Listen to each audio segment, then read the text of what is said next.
Coming to you live from Hack Shack Studios. Hi, all. Art T. Bear here, 35-year comic book veteran. Federal Express is outside, so I'm a little like, what am I getting? What am I getting? Life happens while we're streaming. So, wow, I lost my train of thought. Yeah, 35-year comic book veteran. And working for mainly Marvel, DC, but had a little bit of time logged in, maybe, I don't know, 8 to 10 years at Image Comics in the day, in the boom, when we were selling millions of copies. Mwahaha. Money was rolling in. We were rich. We were rock stars, baby. And with Comicsgate, we're bringing it back. We're bringing the rock back into comics. I don't know. I just made that up. It doesn't really exist. I just made that up. Oh, cool. I didn't even have to say, show me a sign of life. You guys just came right in here. We have Kevin. Tom said, how are you, brother? Big supporter of this channel. Big supporter of all my creative endeavors. So I appreciate it, my friend. All artists need a Kevin Tomset in their lives. All the great Renaissance painters, they all had, people that supported them, the church, governments, they had patrons that would support them, mostly well-off rich people, which in the day, I used to be one, but comics being what they are these days, but we're bringing it back. No doom and gloom, but you guys can ask me anything. This is a Q&A, so feel free to ask me anything that is on your brain. I just kind of wanted to break up my day and take it to the people here. I was getting bored. I was doing all this lettering. I should show you guys. Oh, I should say hi to everybody first. I got so much, man. Hail Gaming or what? Trademark. Always trademark, you guys. Always. Matt Cisco, what's up, brother? How are you? I borrow only good ideas. How's it going? Oh, man. Thank you.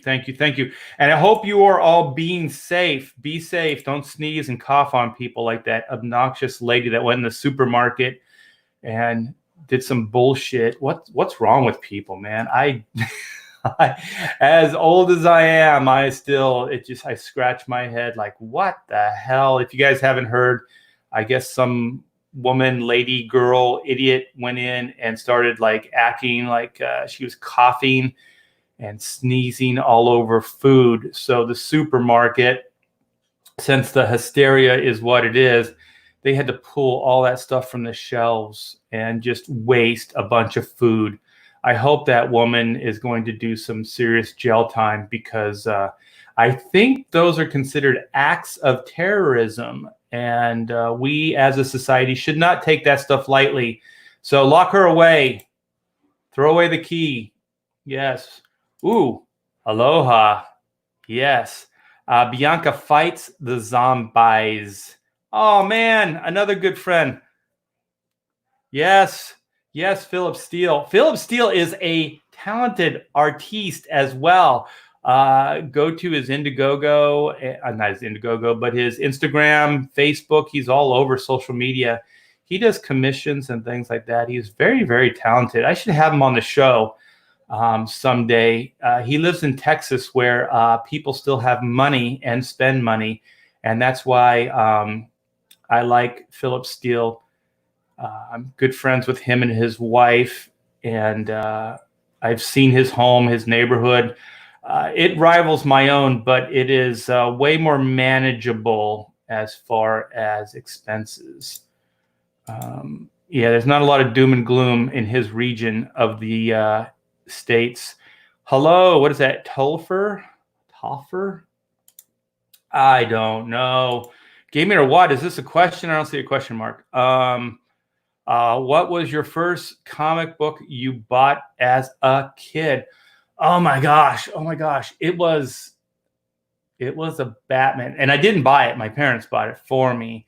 It was a Batman book in the 60s.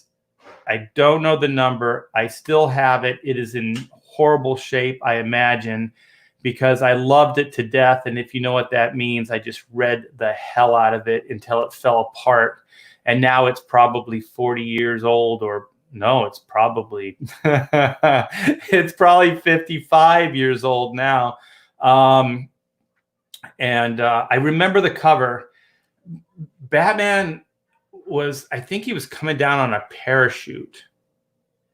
And I think there was another guy on a parachute or something, and that was shooting at him. It was either that or another early Batman issue. Was probably in that same timeline. There was this character, and he was like a pencil, and the top of his head was an eraser, like a number 2 pencil, and he was jumping across, I think, Batman and Robin around their midsection, and he was erasing them. He was erasing them with his head. You gotta love comic books, you guys. You have to. These are good things. These are awesome, fun ideas.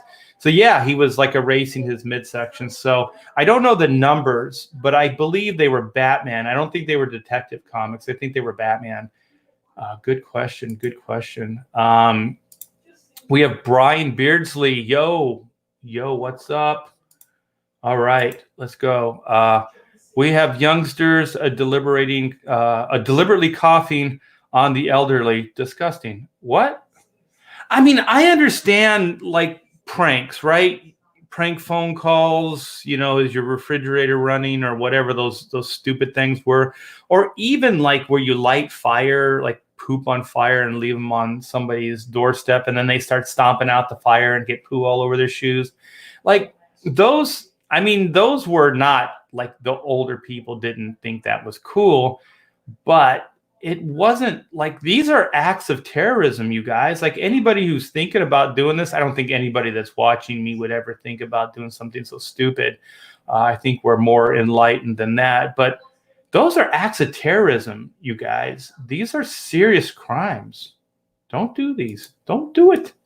Don't do it. And not to mention, I mean, you're scaring the shit out of another human being for no reason at all. Older people already have a harder time, just staying healthy. Why make it harder for your fellow man? You know what I mean? You know what I mean? Okay, we have Brian Beardsley, but I have to do something real quick.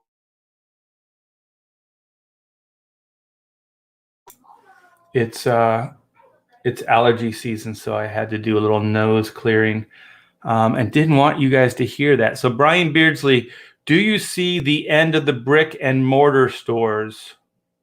Wow. Could we ease into this question? Can we? Well, I can tell you what I want. What I want is none of this. I don't want any of this to happen. And probably the best way to answer this question is this industry, the industry that I work in and I'm part of, but no one listens to me. I have a YouTube channel now, so you guys listen to me, but no one else does. And this has been a long time coming. And God, I'm not even kidding when I say this. When comics totally ignored the newsstand and went to direct market, and then just placated the direct market and the newsstand went away, I felt like it was a mistake. Even way back when, I felt it was a mistake, because I understand why they did it. I mean, it's probably a more secure business move, but I wouldn't have made it an either or. I would have kept the newsstand going and then just wrote it off as like advertising. Like, let's say they're not doing that well, right? The books aren't selling that way, that well, but you're attracting new audience, even if it's just there and then people can see that they're there, right?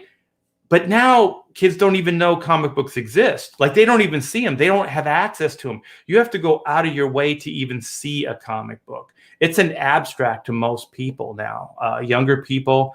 And so I would have kept it going. I would have kept the newsstand going, kept all that distribution happening. And if it wasn't making money, I'd just write it off on my quarterly taxes and just use it as advertising. Just say this is advertising.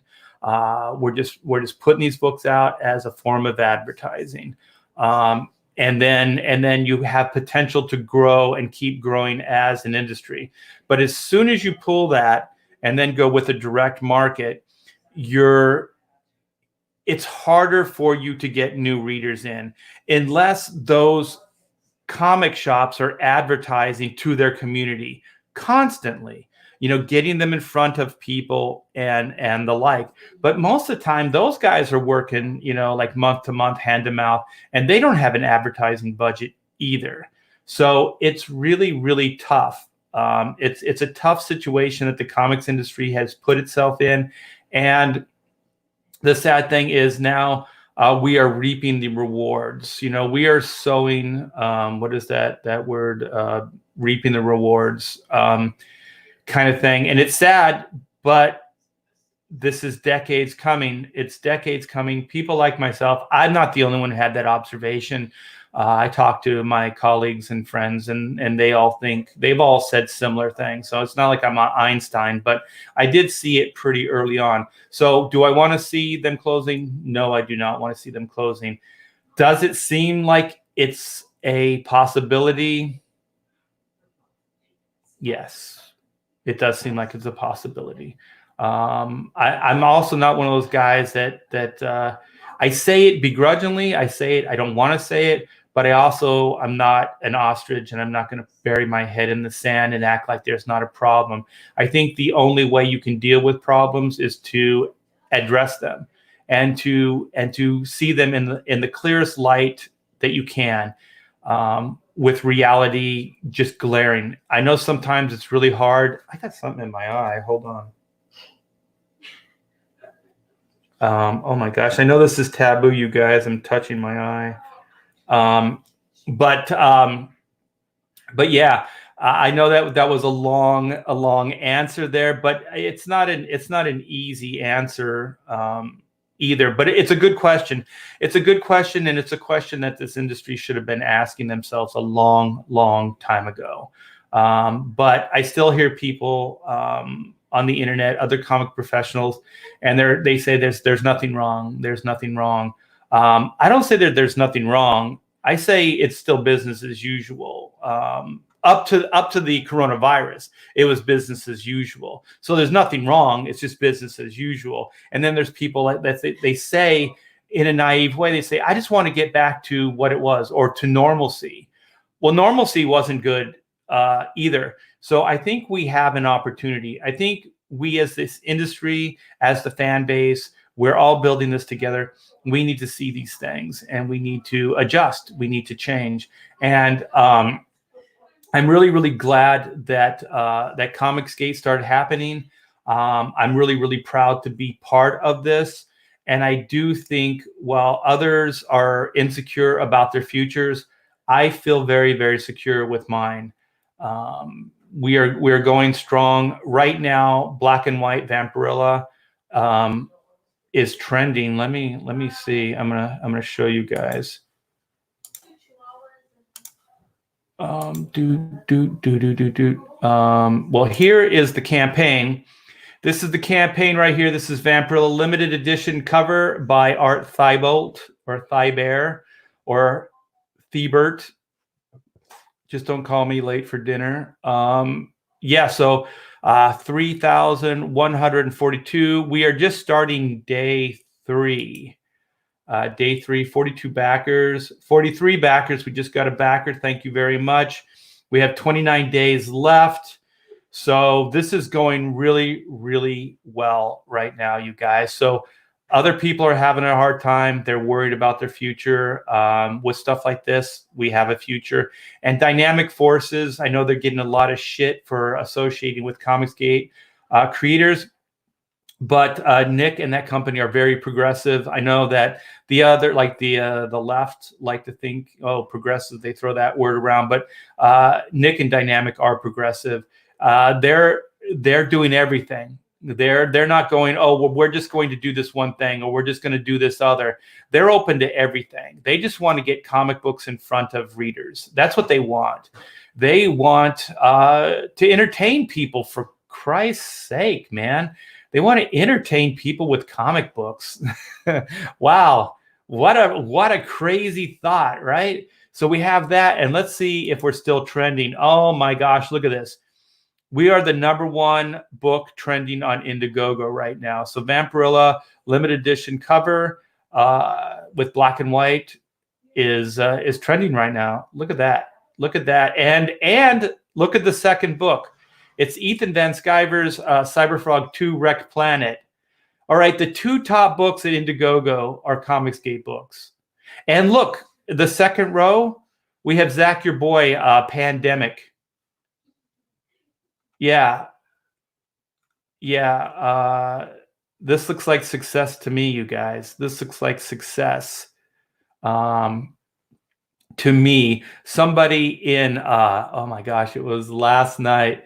They called me a bigot on Facebook because I posted black and white Vampirilla. They called me a bigot, and they said, nobody buys Comicsgate books. So I said, you don't even know me, for one. How do you know I'm a bigot? And two, I said, Comicsgate books are succeeding big time. While other books are not doing well, these Comicsgate books are doing well. Cyberfrog is at $411,000, you guys. $400,000. Pandemic is at $27,000. These are not small numbers. I mean, these books are expensive to produce, but these are not small numbers. And within like 2.5 days, Vampirilla Black and White is already at 3,000. So I want to back up and thank you guys for backing Vampirilla Black and White, and to thank all the people out there for supporting these Comicsgate books. So, wow, how about that for an answer? That kind of segued right into that. Man, that's good. I'm getting the stuff down. We have Cam, which also, man, thank you so much. I know on Twitter you're a big time supporter, so I do appreciate that. So how are you, brother? We have Arctic Huffles. What is that? Hutfles? And how are you? Let's see. Whenever this thing updates or whatever, I lose my place. So then I have to go back in the chat. I was thinking the same thing. The yellow kid and then LOL. I don't know. The yellow kid. But I'm glad you said something. My work here is done. My work here is done. Ha ha. It's Cam's way of like coughing on the food or sneezing in old people's face. So let's go, David C. What's the deal? Isn't that like a Jerry Seinfeld setup? What's the deal with Second Chance? That's a really horrible Jerry Seinfeld impression, but that's the best I can do. What is up with Black and White Second Chance? Well, David C., I'm glad you asked. Do I have a tab? Do I have a tab open? Oh my goodness, I do. Let's do this. I will answer your question. Give me a second to click a few buttons. Shaboom. You should be seeing the Black and White Volume 1 Second Chance pre-launch page. So what we are going to do as the Black and White Vampirilla campaign is winding down, we are going to give you guys a second chance at Volume 1. There were a lot of people, man. This whole like Comicsgate is growing. This indie boom is happening. My fan base, if I dare say, my readership is growing. So I have a lot of you asking, how do I get a copy? I missed out on the first campaign. Well, this is a start. So if you go to this site, I believe it is, you know what? I'll put it in the chat too. But I believe it's in the description. But like I said, I'll put it in the chat as well. So if you give me your email address, you can receive a trading card. And you know what? You know what I'm going to do? I'm going to debut. I'm going to show you the trading card. I have the artwork done, and I can't wait to show it to you. It looks amazing. So stay tuned for that. I'll probably tease that for a while for you guys. But excuse me. Yeah, the trading card. So if you sign up, give me your email. You will get a trading card, a black and white trading card with a backing. So if you back a book or a tier, then you can get the trading card. And so it's very, very limited. Only the people that sign up are going to get this card. So it is exclusive. So hopefully we get a bunch of people to sign up because higher print runs or larger print runs are better. So I think we have about 200 signer-uppers, people that have signed up. So the second chance is it's a 52-page graphic novel, you guys. I think I have a copy here. I'll show it to you once I go back to the camera. So that this is the main cover. And then this is the gray Capullo. So I think we have about 500 of these left of the main cover. And then we have 200 of the variants left. So it's very, very limited. And once they're gone, they're gone. Like this version will be gone. I've talked about possibly a newsprint, but this version, the bells and whistles version, and I'll show you the book. It's gorgeous. I'll show you the book, and then you can see what I'm talking about. Like it's pretty upscale. So this is Whitney Sung. This is a panel from the comic. God, look at that, man. She's pissed off. She's not happy. And then we have Reed just blasting these freaking robots to bits. So these guys do a lot of damage to robots. Only bad robots, though. Bad robots like the what is his name? J.J. Abrams' bad robots, or bad reboots, as they say. So I am coming back. So thank you so much, David, for asking that question. Let me put the link. So I'm not going to write what this link is for, but I will explain what the link is. So that link that I just put in, if you click it, it will take you to the pre-launch. So you could pre-launch, sign up for the pre-launch, and then you can get that trading card. Wait a minute. As I was scrolling, I'm starting to hear some punk rock music. Where was it? Oh, I knew it. We have a superstar in our midst. We have Carlo Rowe. Hey, Carl, what is up, my friend? He's got a book too up in the Indiegogo. And I think it's in demand right now. So he's heckling me about the Hembeck. How dare you? Hembeck is a comic icon.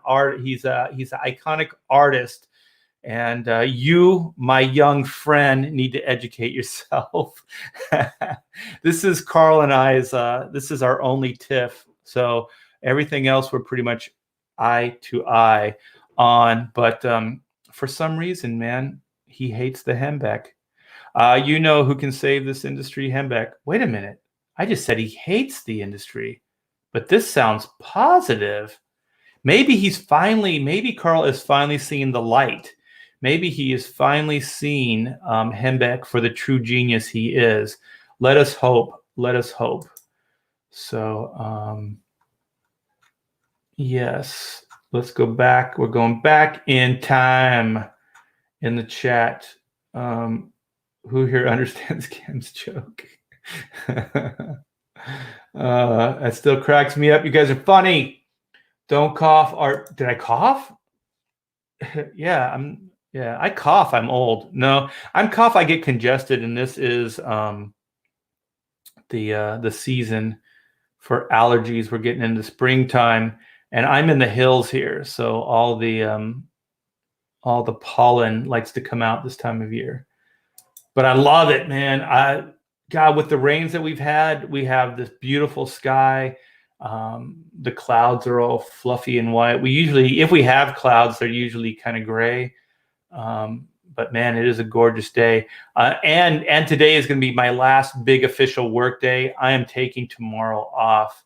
Rain or shine, I'm going to hang out in my yard and maybe even climb the hill. We have a big hill and we have some, there are fire trails in the back. So we're in the Angeles Crest forest here. Actually, it's the Cleveland, pardon me. It's the Cleveland National Forest. So right behind the property, we have just forest and hills, and they have fire trails. So you can kind of hike the fire trails. It's pretty fun. It's pretty fun. Let's see what Victor says. What character you can't understand why they are popular? That's a good question. There's one that always perplexed me. Oh, I have the answer. But it was, what is his name? He's like the son of the devil. It's a Marvel character. What was his name? But I always thought in this day and age, you could not just put out a book like that. What the hell was that character? Somebody help me. He had like a pentagram on his chest. And I think he didn't have a shirt on his open chest. And he had a pitchfork and he shot like power out of his pitchfork.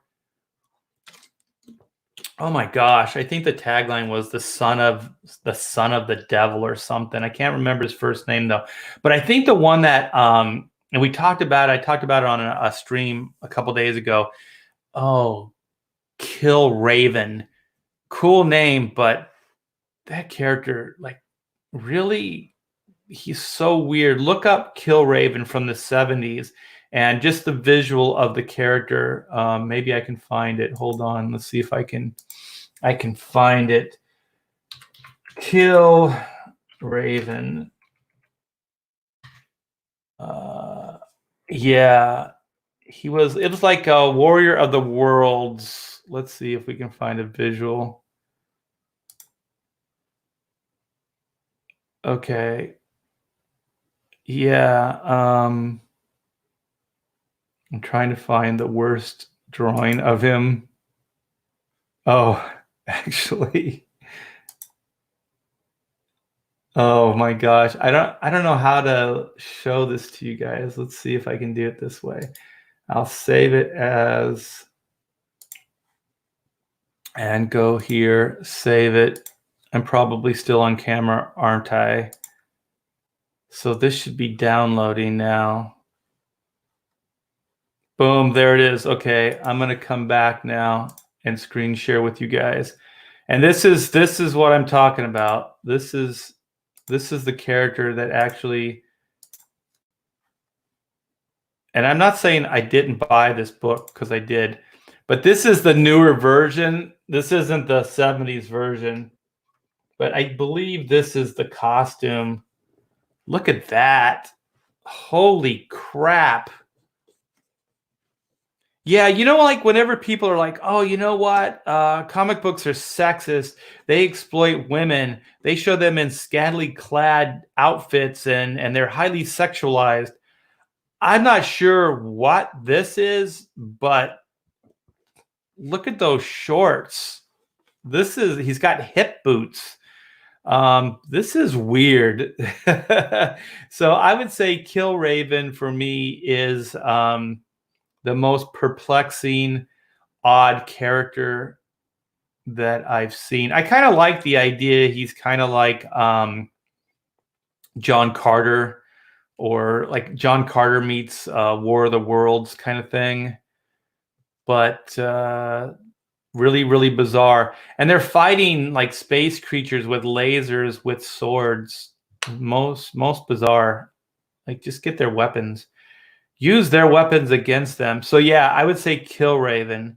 So that's a really good question. So, but he says why they are so popular. I don't know if Kill Raven's popular, but he has sustained time. He still exists.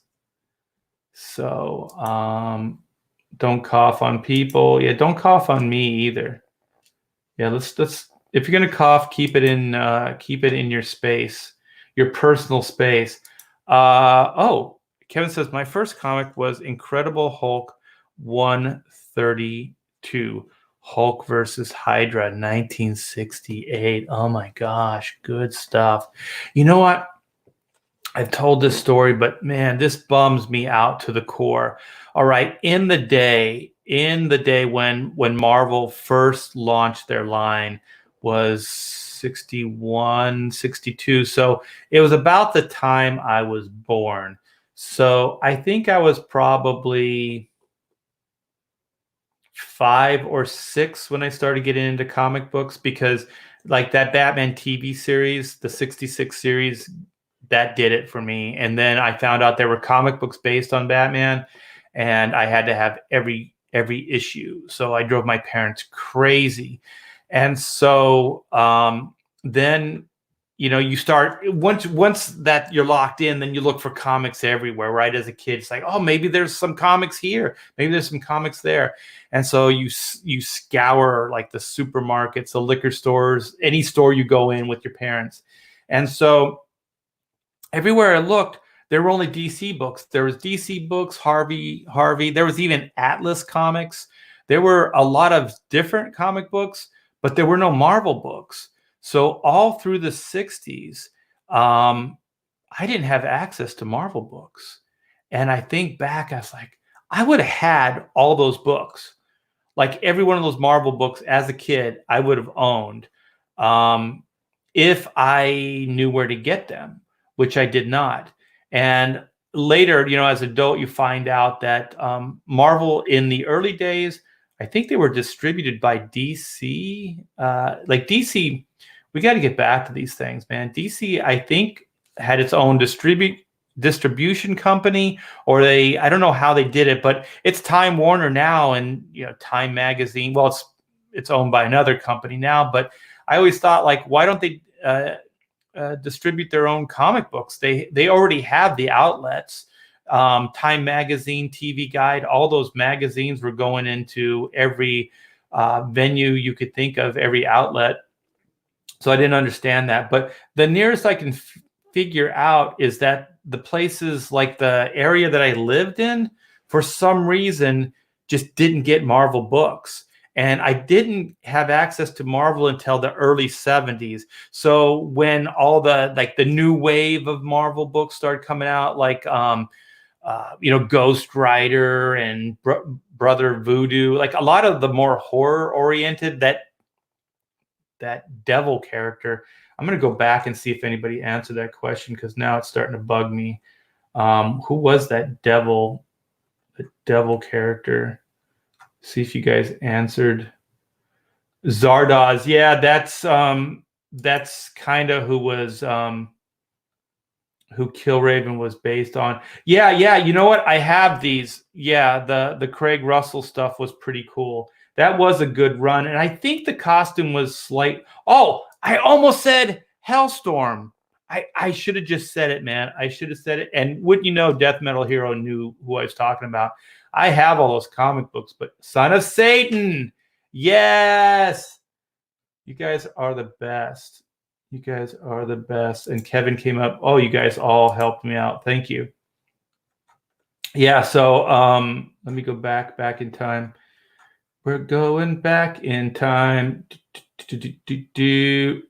Yeah, so pretty crazy. Art's crying. Wait a minute. I'm trying. Okay, there we are. We're at Kevin's. We're back at Kevin's. I never mind. See link there. Oh, okay, yeah. So David is talking about the link I just put in. So that's the link to the Second Chance Black and White. So if you go to the pre-launch Indiegogo pre-launch page, you just give me your address, your mailing address, not your mailing address, your email address, and when we go live, you'll be the first to be notified. And if you back a tier, you will get a free trading card, which I will show you guys later. And if I forget, remind me, because I'm old. Actually, I was always like this. I always kid. I could have Alzheimer's and no one would know, because I'm always forgetful and addlepated. That's when I got out of comics in the 70s. Is that what you're making reference to? Maybe. Wow, then you're older than I am. We're old. But man, what else? His brother, and there was Werewolf by Night. What else was there? They were mostly kind of like horror titles, if you think about it. Um, but Ghost Rider, man, I loved when that second wave hit. It's weird because the Marvel characters did connect with me, but I wish I would have had like access to those '60s books. Oh my gosh, I had a friend though that had some of the early like pre-Marvel, like timely books when I was a kid, and they were all the monster books. So I didn't own them, but I do remember reading like the pre Marvel superhero universe stuff. And those were pretty cool.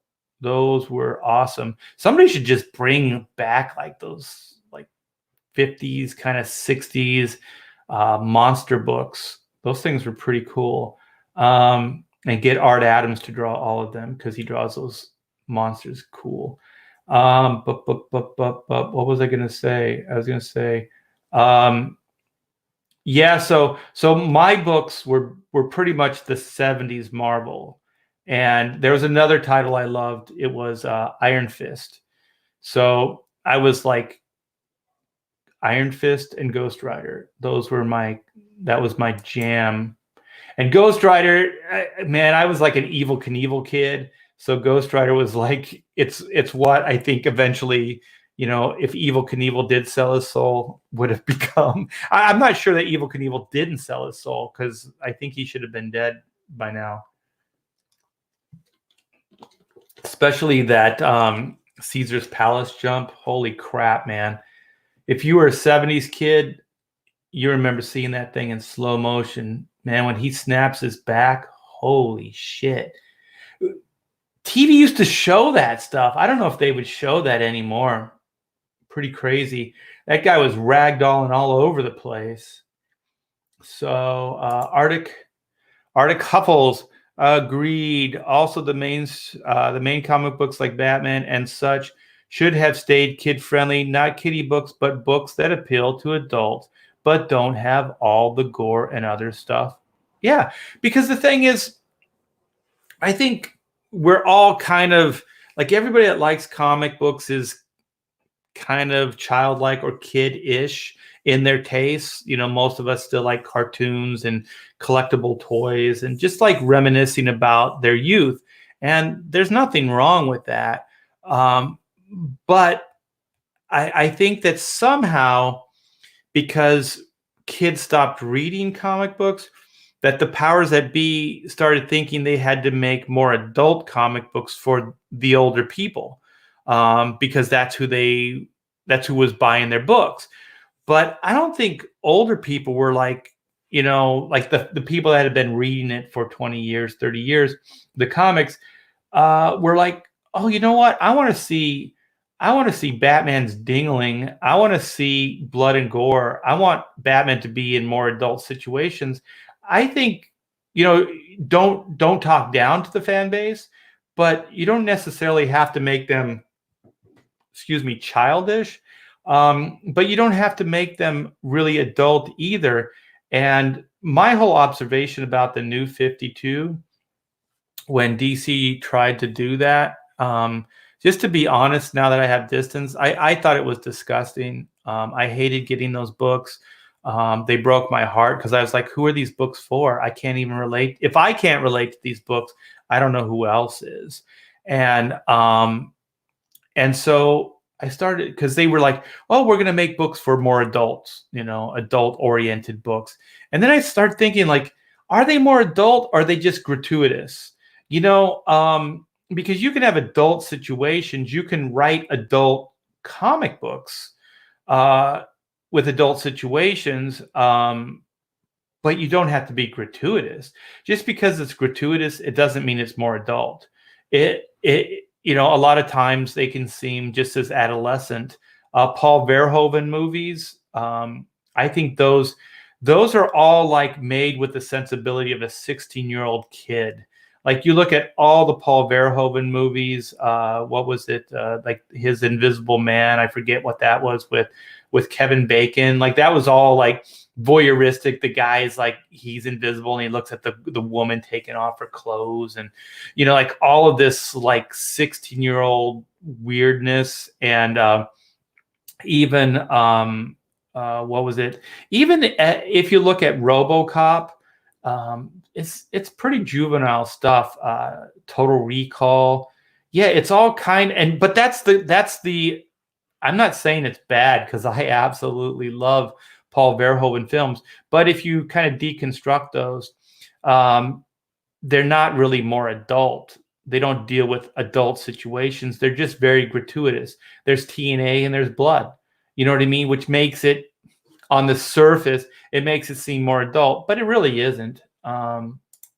It's just maybe older, like teen, stuff, but it's not like little kid, but it's just kind of teenager stuff, like 15, 16, maybe 17-year-old tastes. Reaping the whirlwind, reap what you sow. That's what I was looking for. Thank you, David C. Yeah, the industry is reaping what it sowed 30 years ago. It's finally starting to come to fruition, and it doesn't bring me any pleasure to talk about this stuff, but it is a reality. What made you go into inking originally as opposed to penciling? That is a good question. Man, Slick Rick, you are one of my favorites in the chat. It was finances. It was pure and simple finances, because I was out on my own pretty early on. I think like 19, 20, which seems really, really young by today's standards. But I had apartment. I had to make ends meet. So I was working as an artist, doing illustration stuff, kind of going into Hollywood, getting my my jobs and hustling. And so then comic books came up. And so the story goes, I worked in various independents, and I always had a day job too. So I had a day job, and then I would do my illustration. I did book novels, interiors, covers, calendars, like pinup calendars, like barbarian women calendars, and just kind of more like sword and sorcery fantasy stuff. And that helped. And then I started kind of getting into comic books. And comic books, the reason I went from the independent comics to mainstream comics is because the independents didn't pay me on a regular basis, and sometimes they didn't pay me at all. There's still money that Apple Comics, which is the Wendy Richard Pinney company, they still owe me thousands of dollars. So pay up, you two. How dare you? And so then but it forced me into going to Marvel and DC, because I knew that it was a steady paycheck. It was a company that had stability and that they would pay on time. So I put a portfolio together, and I hustled, and I got work as a penciler and as an inker on the same day. So I went to New York City. I showed my portfolios around. I've told this story before, but I'm not going to get into all the details. But I got pencil work at DC, and I got ink work at Marvel on the exact same day. So I've always penciled and inked. And whenever I penciled my own stuff, I inked it, because I always just thought that that's how it was supposed to look. So I wasn't really clear that it was an assembly line kind of thing, where one person does the pencils, one person does the ink, one person does coloring and lettering. I know that the credits were like that, but I never really, as a kid, I didn't pay that much attention to it. So what happened is I started penciling early on more than I was inking. So I was getting a lot of work from DC as a penciler. So I did like a lot of Who's Who stuff early on. I did Warlord. I did a run on Warlord, the Mike Grill character for DC. I did some Teen Titans fill-ins, Teen Titans Spotlight. I did an 8-issue series called Rip Hunter Time Masters. So I did a lot of penciling at the time. But, excuse me, what was happening is very fast at it. And I started working with different inkers, and I was killing myself trying to get like the pencils to look just perfect. And so then you give them off to the inker, and then I'd get them back, and they wouldn't really be what I had envisioned. So it was kind of breaking my heart, and it was disappointing, to say the least. So I think what happened is Mike Carlin. I was good friends with um, John Peterson, and John Peterson was an editor at the time, and I was doing a bunch of covers and fill-in work for Checkmate, which was which was another DC comic, and I was doing pencils and inks on covers, and I was doing some interior work as well. And I think I penciled a story, and I had Alvey ink it, and I was like, if I could get Alvey to ink me, I think I would have, I would have less of a problem with turning things over. But it just wasn't meant to be. And I think Al was like in demand at the time, so I think he started work with Jerry Ordway, or worked out of Ordway Studio or something like that. So he started really kind of moving up the ladder, and away from the likes of me. And so, yeah, John Peterson was working as assistant editor to Mike Carlin. And so John knew about my skill set. And I think it was John that was the voice in Mike Carlin's ear that said, maybe we should team him up with Dan Jurgens. Dan Jurgens can do breakdowns, and Art can do finishes. And because I have pencil ability, it would be a good fit. And so that's what started happening.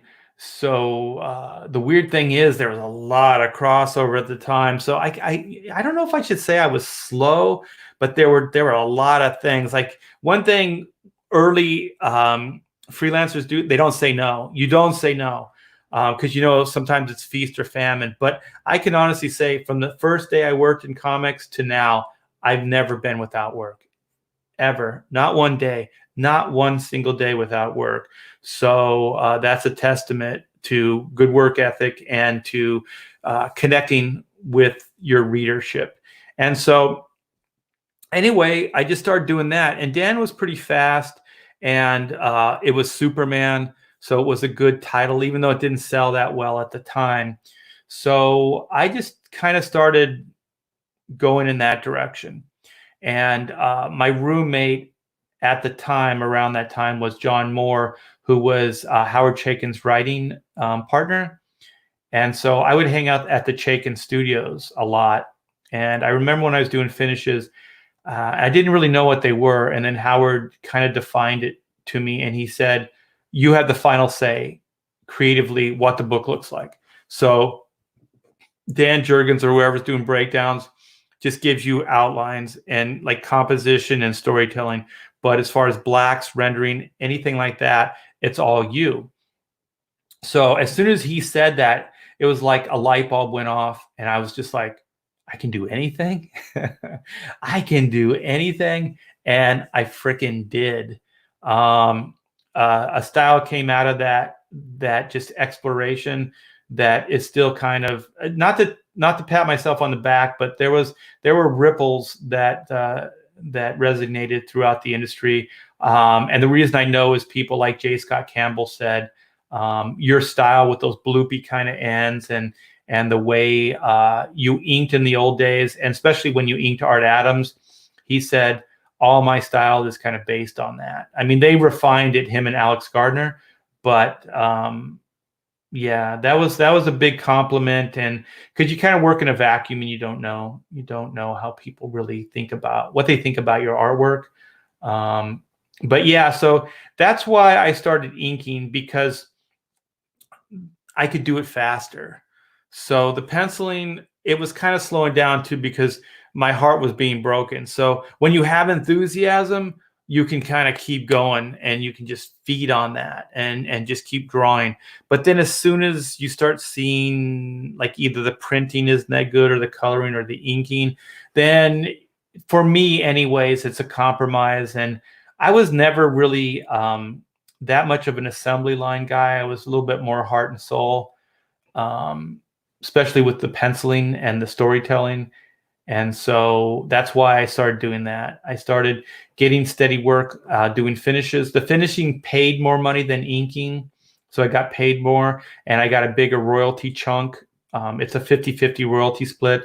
And also when you're doing finishes, you get, it's a 50-50 artwork split. So you get more art returns, so you can sell the artwork as well. So yeah, it was a financial decision. That's a long answer, but that's, what is this? Art's crying. I'm not crying. I don't know what you're talking about. I'm crying over you. You can cry for the industry. Oh, okay. I think I know what you guys are talking about. Yeah. Yeah, this was 11:59, so I'm way behind in the chat. I'm way behind. I got to start answering these questions quicker. Thanks for answering. Yeah, I think I answered 2 questions so far. Now my eyes are itching. Yeah, you know how like sometimes when you wake up, you have a little sleep in your eye, and sometimes it can get in your eye. That's what that was all about. Okay, we have Carl.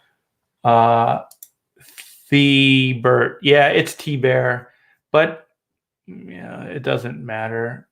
Some people like, don't they annoy you when they're like, they correct you how to say their names? And I was like, no. And they get all indignant, like, it's T-Bear. It's like, well, T-Bear. You say it, just say it matter-of-factly, and if they want to do with whatever with the information, they can do it, but I don't get crazy about it.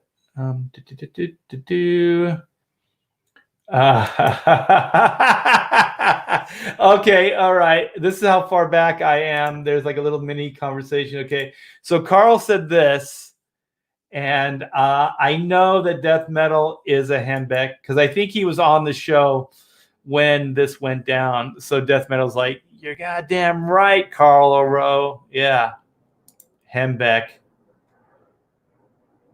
Got a plane flying over. We have a small airport not too far from the house. Oh, this is referencing that I was called a bigot last night. People that call others bigots are comics are bigots. Pretty much, man. I answered his question. I said, what are you talking about? I said, you don't even know me.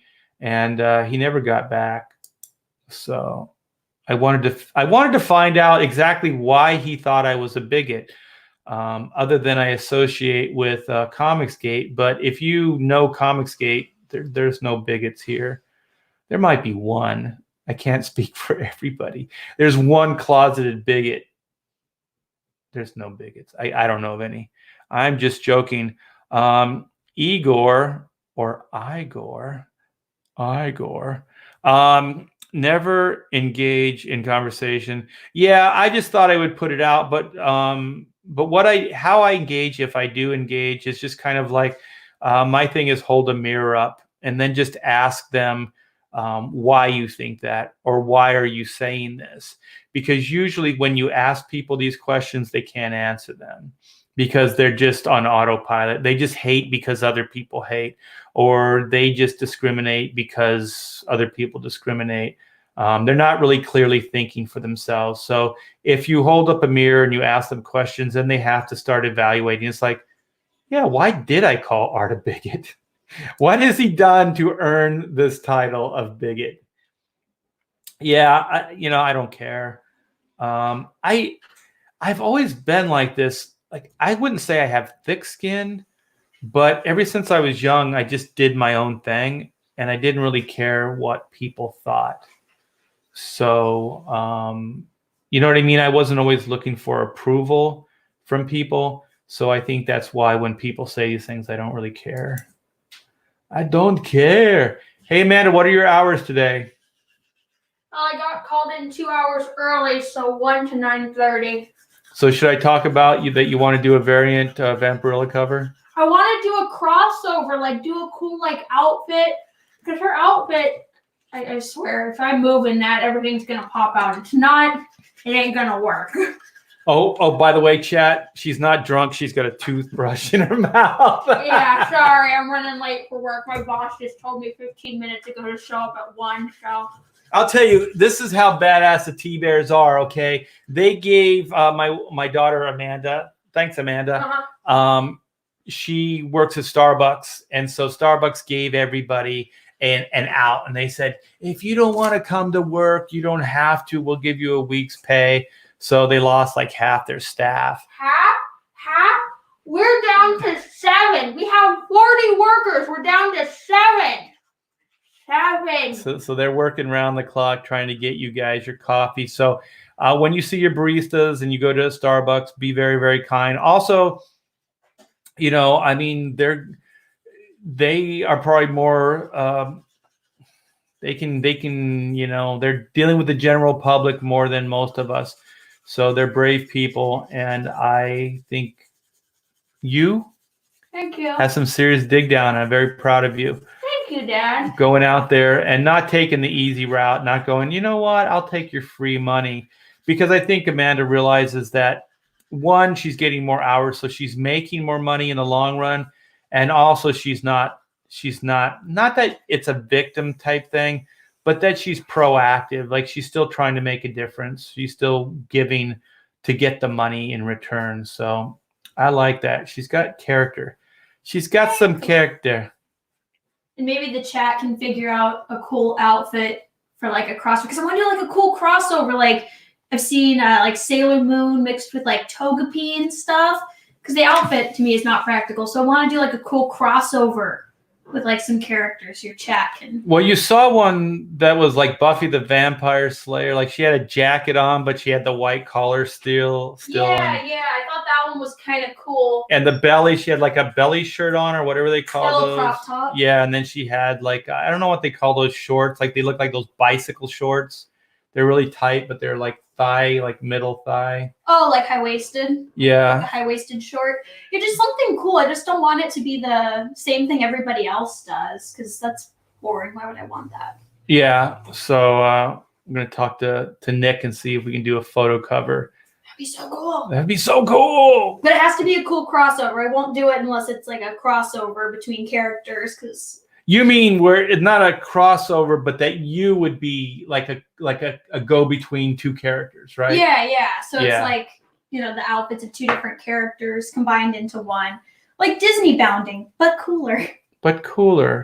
Oh, thank you, David. David signed up for the pre-launch, black and white pre-launch page. Well, go, sweetie. Love you. Stay safe. Hopefully no one yells at me again today. Yeah, don't have hopes. Yeah. Yeah, I always tell her, just like, expect the worst. But if somebody is really kind to you, then just go overboard and be kind to them. Because I think it's better. It's better not to expect the best of people, I think. That sounds very negative, but to me, I think it's a better way to go in life. And, you know, so if something really cool happens, somebody's really kind to you, then go out of your way to be kind back to them. And I'm not saying, you know, disrespect people, but oh my gosh, we're getting into lunchtime. Kevin says, what is the recipe to Pamela's spaghetti sauce? She does, to back up, you guys, I've talked about it. She does a killer spaghetti sauce. And you know, we should do a lifestyle, like Hack Shack Studios lifestyle. And then I'll film it in the kitchen, and she can put together her spaghetti sauce. Oh, excuse me, for you guys. That would be fun. And we'll be mocking Marvel with their lifestyle stuff. That could be fun. I'll talk to her, Kevin. I mean, you're such a great supporter. I'm sure she wouldn't bother, or she wouldn't mind writing it down for you. I'll run it by her at lunch. The Comics Bear. Oh my gosh, Comics Bear. Ooh, Comics Bear. You know what we should do while we have Comics Bear here? This is fun, you guys. I'm having a ball. is he did a video. Let me see if I could do this. I got to open. I'll open a tab and set this up first. Okay. Hopefully you can't hear that, but you probably can. All right. All right. Let's do this. Okay. So the backstory of this is that Comics Bear did a killer like promo video for Chrono Mechanics. And he put this video together, and oh my gosh, I'm so proud of it. And the Comics Bear did such a great job. He has a YouTube channel too. You guys should check that out. Like and subscribe his channel. But let me show you like some of his work. It's so killer. It's killer diller. Let me see if I can find this. Is this it? Yes, this is it. So you guys should be seeing the beginning of it. So I'm not sure how well you'll hear this.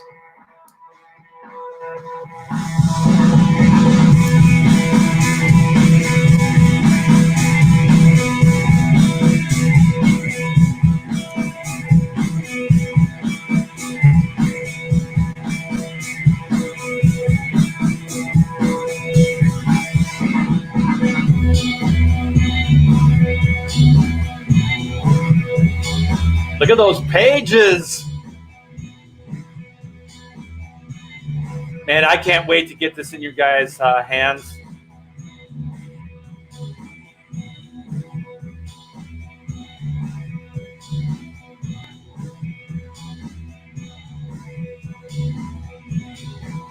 The transformation.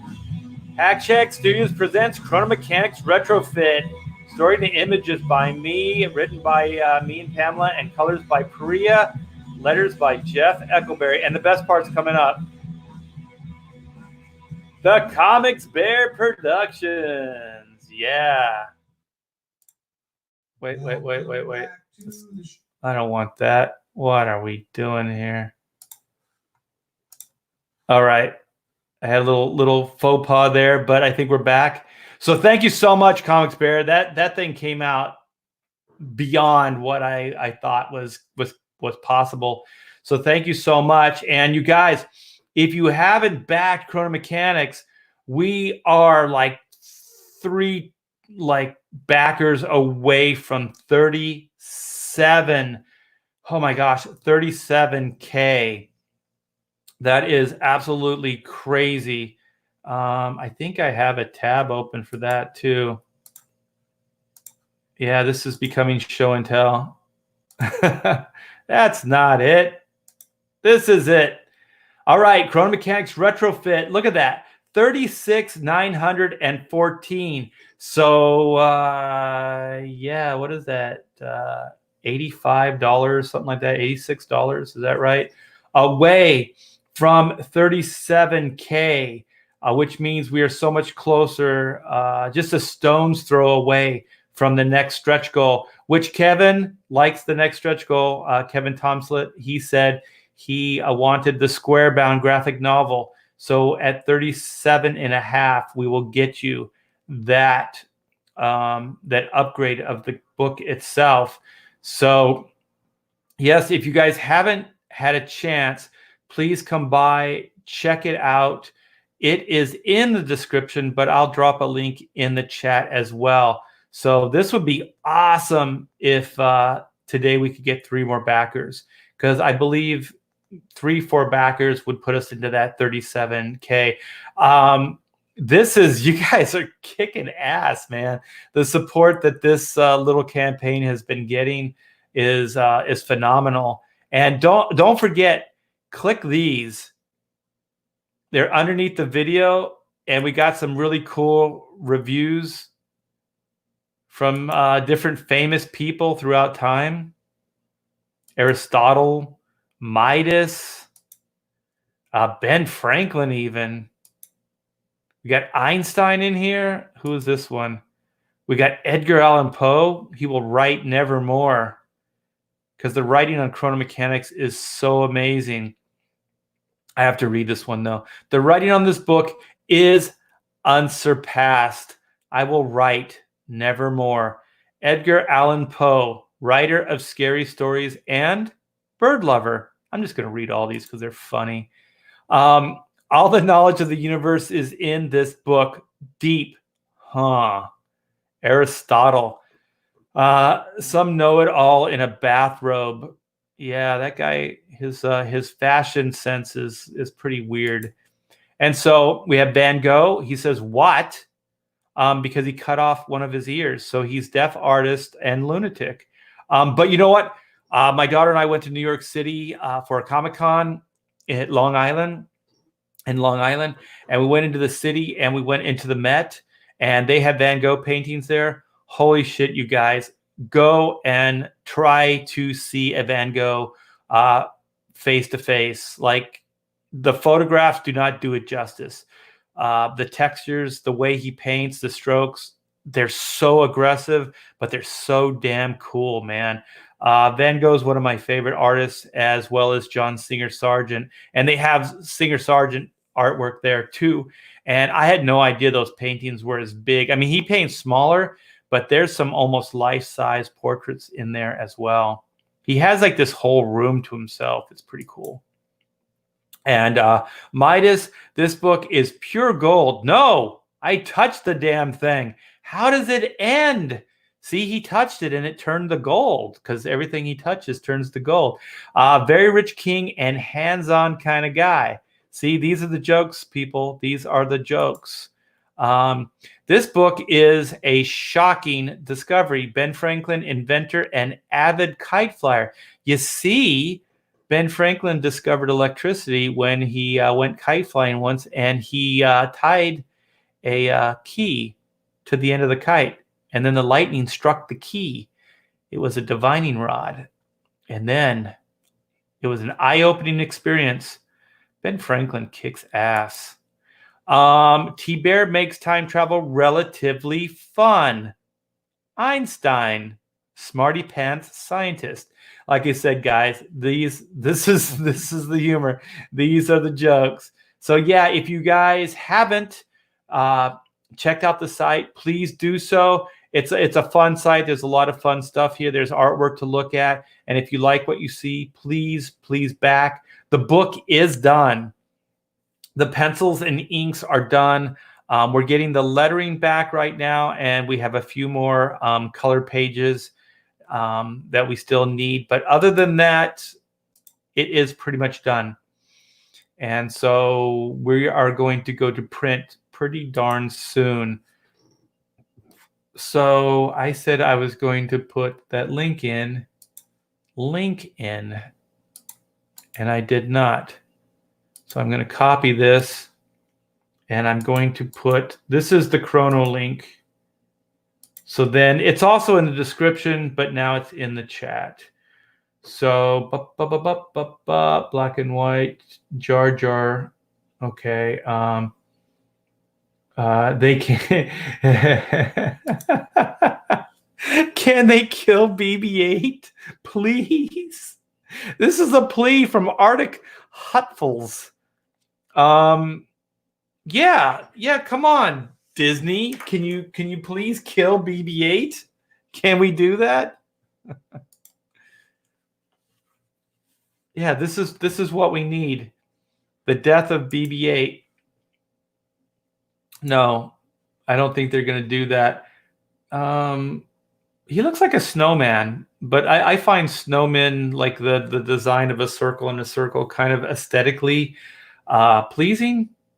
So I don't mind the design of BB-8. I think the way they used the character was kind of obnoxious, but it did make sense that he was a ball. R2-D2 in that desert, even when I was a kid and I saw the first movie, The New Hope, I was like, how's he getting through the desert, man?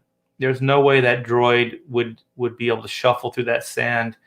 Hey, we got Rooster Puncher. He punches roosters. It's true, you guys. He will punch a rooster, but it will cost you. He doesn't do it for free. Hey, RT Bear. Hey, dudes. So Rooster's a bit of a celebrity in the chat, so people come alive.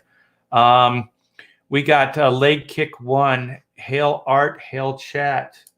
He's playing the chat. Yeah, see, he's a celeb. We got death metal hero. Yeah, we get him in every once in a while. He's cool to hang out with. Art's getting stoned in the woods tomorrow. I don't know, man. That ship has passed. Yeah. Okay. So we're catching up. We are at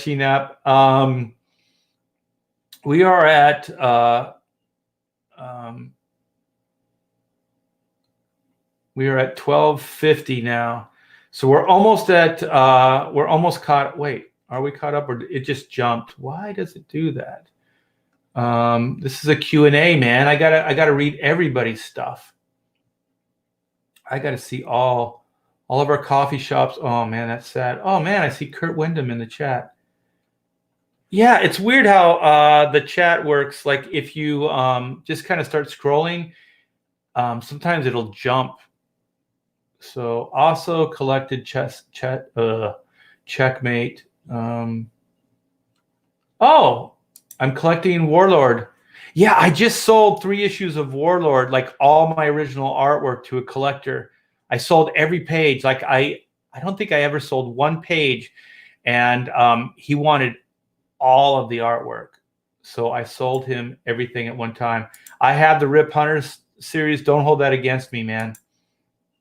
I'm not going to disparage on the inker, but I did not care for it. Also, Teens Titan Spotlight. Yeah, so you guys got all the early stuff. I think it's John Peterson.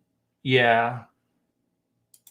Thanks for helping, though. They called Art the finisher. Yeah, because I go in and I finish everything somebody else starts. That's what I do. Let's see what David C says. Yup, even before I understood what an inker was, I knew T-Bear was that guy I enjoyed as an inker. Well, thank you, man. I appreciate that. I don't think inkers are quite as respected as they once were, but they used to be. Are you kidding? Okay, you have to. Okay, this is like, you know how what was it called? Okay, my wife Pamela, say hi to everybody. Hi everyone. Okay, this is a family affair, you guys. Okay, so what was it? It was Jerry Lewis's telethon, right? Yeah, for muscular dystrophy. Right, and there would be a person that would run in and they would hand Jerry. They would because they didn't have any other way to do it. Yeah, they would literally go like it seems weird, but Pamela just brought this in. And so what is this, Pamela? What does this number mean?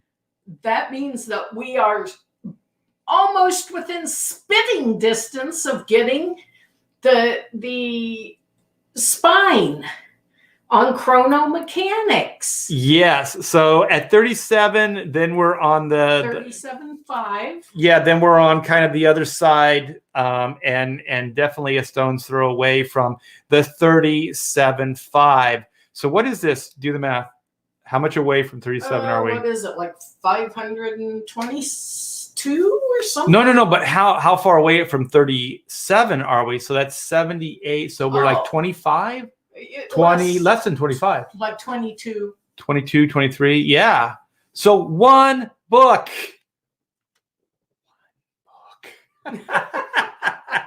So please, man, this would be awesome. Oh.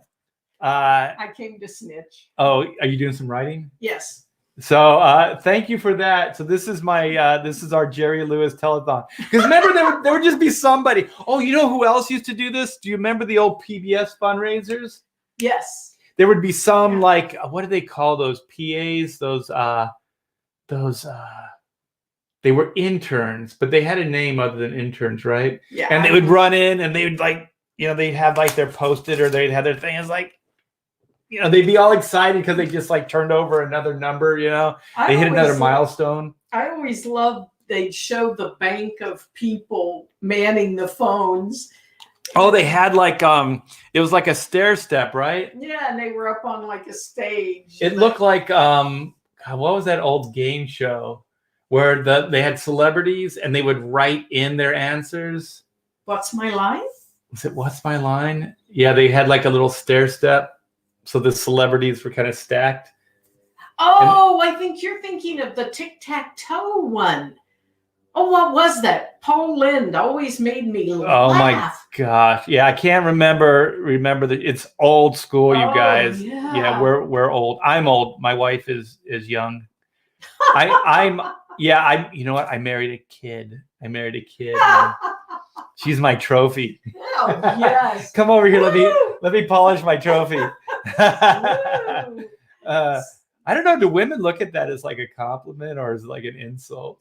Well, I told you yesterday about that 21-year-old influencer who licked the toilet because the coronavirus was getting more hits than she was. Oh, she was jealous of the coronavirus. Yes, jealous of the coronavirus. That's insane. And she was saying that at 21, it broke my heart, that her sugar daddy, flies her all these places. And I'm like, honey, you're so young. Why are you doing this to yourself? It broke my heart. But anyway, it's weird. We call it like high self-esteem, yes. Right? It's like she's got high self-esteem that she thinks her shit doesn't stink, that she could attract a money guy, but at the same time, she's licking a toilet seat. Right. You know what I mean? Like it's weird. Like you'd have to have the lowest self-esteem possible to lick a toilet seat. But the highest self-esteem to think that you could attract a sugar daddy, right. that you're worth that. Like, right. You know what I mean? Oh, wait, Slick Rick. Pamela, this is so weird. When I ever do these Q&A, it takes me so long to answer the questions. I always call it going back in time because I'm finally getting to Slick Rick's. And I love because there's the time are in the corner. And so it's 12:39. It is now 1:04. Slick probably isn't even in the chat anymore. Like he's moved on. Yeah. So if you guys come in on these Q&As, stick around because I'll eventually answer your questions. He'll get to you. Yeah. So I came in when you were rubbing your eyes and it looked like you were crying. No, I explained that, but yeah, you know how you wake up sometimes you have that like the dry. It's the like sleepy? that. Yeah, you get the sleepies in your eyes. So that's what I was doing. He was crying, people. He was crying. I tell you, you got to hurt me pretty bad to make me cry. You know what? It is from a guy's point of view. It is the most awkward thing to have a guy cry in the presence of another guy. I've had it happen maybe twice in my life.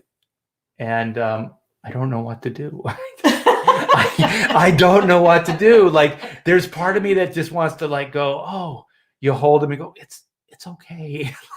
And then there's another side that just says, freaking man up. What the hell's your problem? You know what I mean? So then I'm just paralyzed. Like I'm in this, in that indecision. Like I don't know what to do. So then I just don't do anything and I just walk away. But no, the story of art that always breaks my heart. Okay. I think I know where you're going with this. Is back in the day, a friend of his, Nick. Pull that off the wall. It's right there. The Bo Holyfield. She's going to tell a cool story, but this is turning into show and tell as well. Keep going. So anyway, Nick got. Is it okay to say his last name? Yeah, Nick Barucci. Nick Barucci got these tickets to go to Vegas and see the Bo Holyfield fight. Well, Art wasn't feeling well because that's when he was working on Cable or X-Men. And I mean, he was working around the clock. So he didn't feel well. But you never pass up a chance to sit ringside. So they're $800 tickets. So these guys piled into a plane and went. It was Dan Panosian went with me. Right. Yeah. And they were but on the way when you took me to the airport, what was I doing? Shivering. And coughing. And he was regurgitating. I said pull over the car on the way to the airport. But he was going and he went. So that night, after he got to stare at Demi Moore and Bruce Willis, We were sitting like, I think there was like Billy, what's his name, Billy Crystal and stuff. And if you guys want to know, like this fight was when the guy, the parachute guy came in and landed on the stage and everything. So this was years and years ago. Yeah. yes. So anyway, they go back to the room and Art is sick as a dog. And he apparently was shivering and shaking all night. And moaning and groaning, Yes. Dan said. And Dan Panosian actually told him, he said, I actually wanted to come and hold you because you sounded so pathetic. He said you were so, because like sometimes when you're so sick, you just, and I was exhausted too, you just sleep. You know what I mean? It's uncomfortable sleep, but you just sleep. So I don't know if I was fully aware that I was just like, like I'm just shivering and I'm just like, just moaning. And yeah, in the morning he's like, I felt so bad for you, man. I just kind of wanted to go and like keep you warm and hold you. And the thing is, okay, this is what a cool guy Dan was. Okay, thanks for embarrassing me with that story. Of course. But we had a chance to go. I don't know if they call it backstage, but to hang out with who was it? It was Holyfield. Yeah, because Holyfield won the fight. So if you notice, it's signed. So Dan made sure I got back to the room because we were sharing a room in one piece. And I don't think he went out later and hung out. So he made sure I was okay. He didn't go to that party. I'm not sure I would have done the same. But yeah, I would have. Yeah, I would have done the same. But yeah, Nick took the ticket and got it signed. And Dan got his signed as well. So yeah, that was cool. That was very, very cool. So I don't. Oh, we were talking about guys crying and stuff. I don't even remember how that started. But Sheldon, the stand-up comedian in the chat, not to be annoying, but how do you pronounce my name? Dirk Giggler? Derek Giggler? I don't know what that is. I don't know what that's about. I'm a bigot. Yeah, people throw that around. Apparently, I'm a bigot, according to that guy. Last night, they called me a bigot on Facebook. Arctic Huffles. Yeah, also think Danny Mickey is awesome. I actually knew him when he worked at Jeffrey's Comics back in the 90s. Yeah, I think Danny was still working at Jeffrey's when he started working at Hack Shack Studios. So I hired Danny to be an ink assistant and trained him in the way of the inks. So those were some crazy times. Danny's a good guy. He's a talented guy. Oh, my oldest and dearest friend, Curtis Wyndham. I would know if I would know if you are and I know you're not. Oh, a bigot. Yeah. Thank you. So you heard this firsthand, man. My closest and dearest friend. I think I've known Kurt since I was 7 years old, and we would read comic books together, put model kits together, all kinds of stuff. Hey, Curtis, did you get that? I sent you a documentary on model kits. It was on Aurora, Revell, and what was Monogram model kits, because we used to put model kits together as well when we were kids. So that was cool. Yeah, T-Bears are badass. I don't know about that. I've always thought of myself as kind of a, just an average person. But when you do some comparisons, you realize that, maybe you're made of tougher stuff than some. All right. Oh man, we're back. We're back to when Amanda was in the chat. You need to brush your teeth if you work for Starbucks. Badass or crazy. Oh shit, we used to do, man. Yeah, that is a fine line because we were a little of both. The stuff we used to do on our bicycles, we had the riverbed. That was our hangout. We used to just hang out at the riverbed. And that's where all the homeless people, that's where all the drug addicts, and it's pretty dangerous, but that's where we hung out. It was fun too. It was really fun. All our coffee shops are shut down. Okay, I did read some of these. Starbucks has been. Is that why my Starbucks has been closed the past couple days?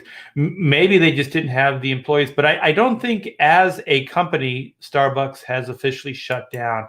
I know that the restaurant service or the walk-in service is shut down. It's just drive-through. And even in this time, people are being obnoxious. It breaks my heart every day when my daughter comes home and tells me how poorly she's been treated by these SOBs. Wait. Is this no way? Oh my gosh. All right, wait, you gotta say this out loud, Pamela. 37,042. Yes. The whole We're Jerry. less than 500 away from the spine. Oh my gosh, this is so awesome. Thanks to all of you guys. Yes. For backing. This is crazy. And I want to show, you know what? I know what I'm going to do. You know what I'm going to do tomorrow? Maybe tomorrow. Tomorrow's What's my Saturday. schedule?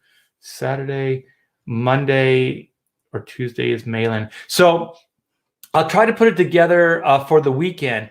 But all those behind the scenes drawings that you're putting together for the work in progress book, I'll show those off. For you guys. So it'll either be Saturday or Monday, one of those days, and I'll keep you posted on the progress and see how it comes together.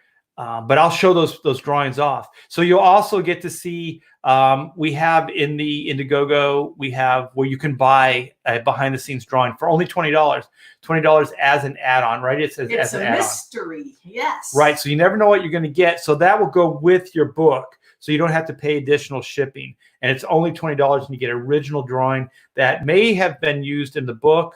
And at the very least, it was development stuff to get me to that point. So there's a lot of working drawings and things like that.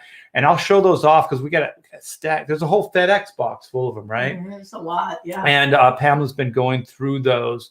We're also putting that work in progress book together as we speak.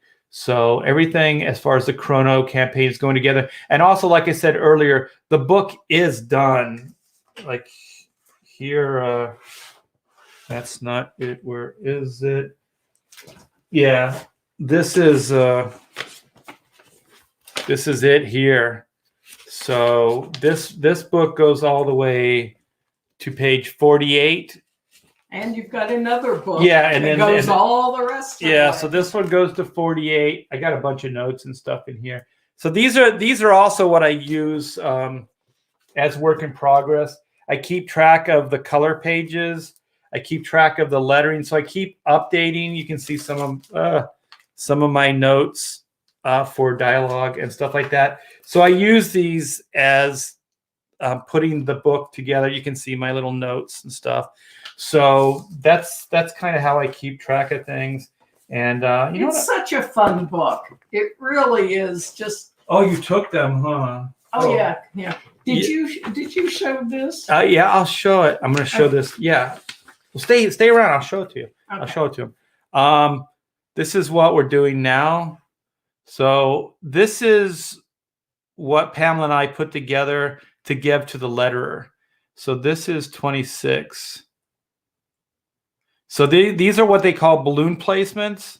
So you write it all up and then you transfer it. Yeah, you transfer it, and then you put it together as like a balloon placement, so the letterer knows where everything goes. So this is a pretty critical page. This is when you know what we should call this, Pamela? This is the shit hits the fan page, because the story comes unglued at that point. So why don't you want to talk about this? Oh, there was just that page I found this morning of Doug rocking out. Oh, on you're there. This was another book on Chrono. I mean, I love the light coming, from the stage and him just rocking. It just it makes me, I don't know, it just did it for me. Yeah, it's pretty cool. It's a pretty cool shot. You get the fans in the audience. All good rock concerts have mist or smoke. And so on this page, he's rocking it. All the girls are digging it. Well, he is so handsome. Yeah, rock stars can look ugly and the chicks dig him. And so then this panel right here, he's being pulled away from his timeline. And then the girls are like, "Oh, he's gone." But then they're like, "Oh my gosh!" Like they think it's part. Magic. Yeah, they think it's part of the show. Like he just disappeared. It's magic. Woo! And so then they start screaming and chanting. Basically, it's like saying that Doug can do no wrong. You know what I mean? Even when things go bad, it all works out perfect for Doug. So the chicks still dig him. And so and then this one this morning when I saw it, I was just blown away by the amount of work you put into that time stream. I haven't looked at these pages in years. Yeah. And I was like, oh my goodness, look at this. I don't know how you did it because I couldn't have done that. Thanks. So this illustrates that there are more than one. This story shows the bigger picture of Chrono Incorporated, so that there are multiple time ships and that they kind of commute through the time stream. So that's what this shot is. And then each one of those clock faces is a different timeline that they fly through. And so then here's an interior shot here of the ship. There's Team 9.2. And then this is them going into, and this is all this, wait, where is it? Over here. This will all be space, or was all space, kind of painted in by the colorist. And I love the stoplight. Yeah, they still have to obey like laws. Laws. Yeah, so yeah, they had like this funky little light, what do they call those? Where they like toll booths have that little Ding! Yeah, those little signs that come down, and like road crossings. Yeah. I gotta say that slow. But the first panel too, where you see the ship getting smaller and shooting out, it just very clever. Thank you. So this is the one side of the time stream. And I'm leaving again. Okay, you're doing good. You're doing good. And so then this is them flying through, and they're on the other side of the time stream. So now they're in that timeline. So they're in the universe, and then they'll fly to Earth and their destination. So that was cool that Pamela found these. And also we found, wow, this is Q&A and show and tell. These, oh my gosh, I still can't believe we did this. I think we had a stretch goal. The Black and White campaign had a stretch goal, and that if we hit that stretch goal, we were going to have a raffle, and we were going to raffle off artwork. So this, believe it or not, was a page that wasn't used in the story, and that we raffled off, and this was the runner-up. Right. And I came back in because I heard you talking about it. This should have gone with the book. And it's my fault. I forgot to put it in the box. And so I've pulled it out now so that I can put it in a box and mail it off. So whoever won this, it's my fault. Please forgive me. I'm sorry. And I'm leaving again.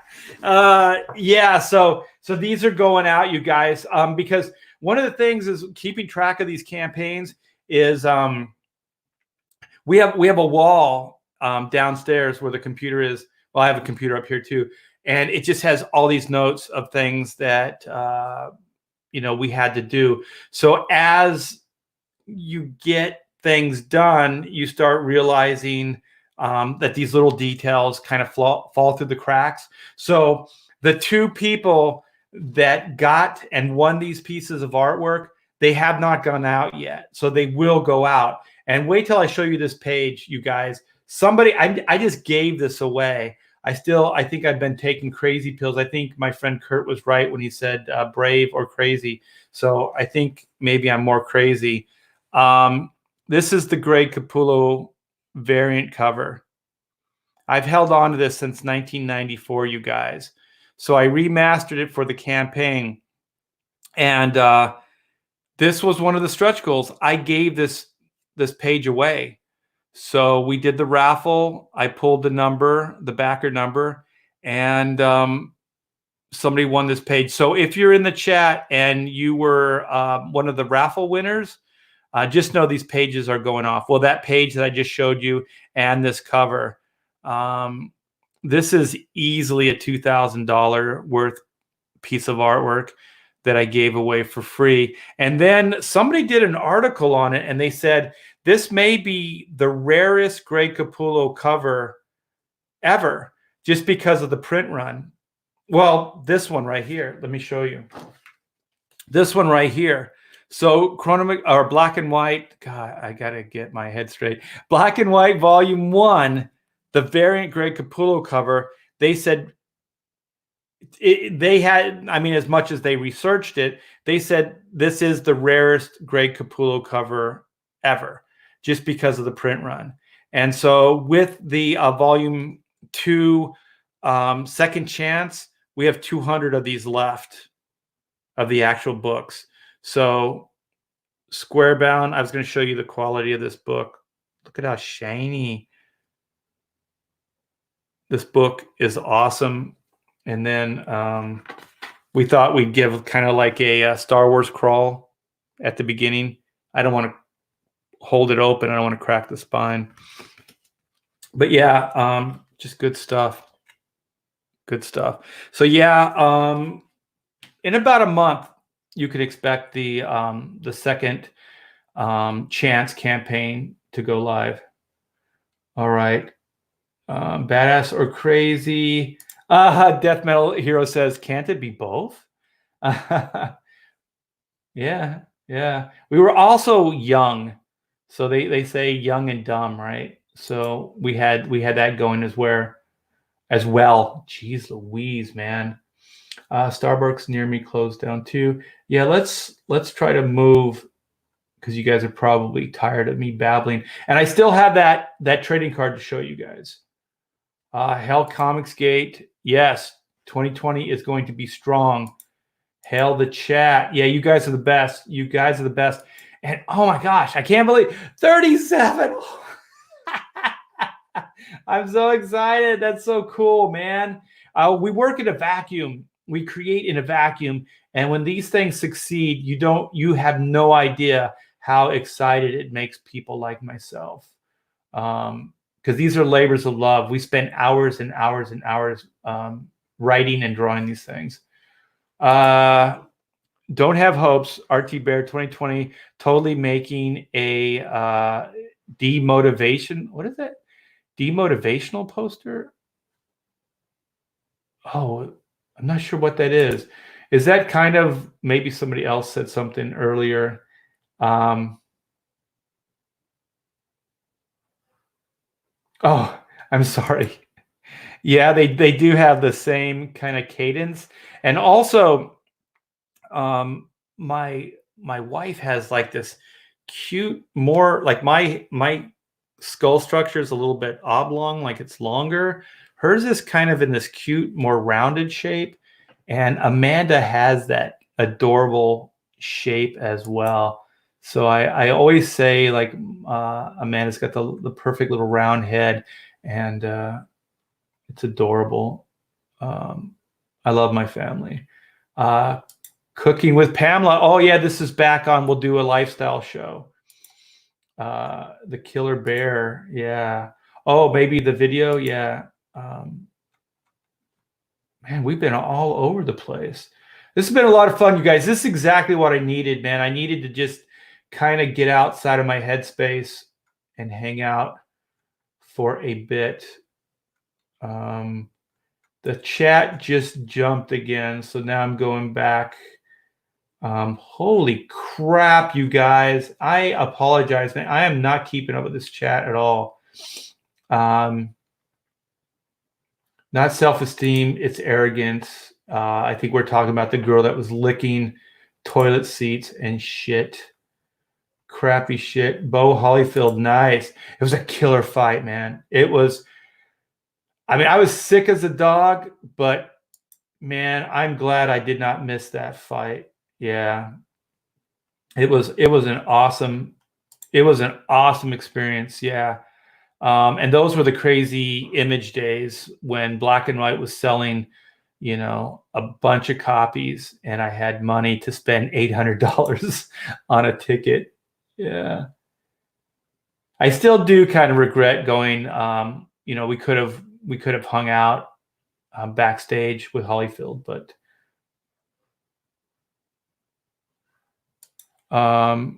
no, Bo's prime was when Tyson was inside, I think.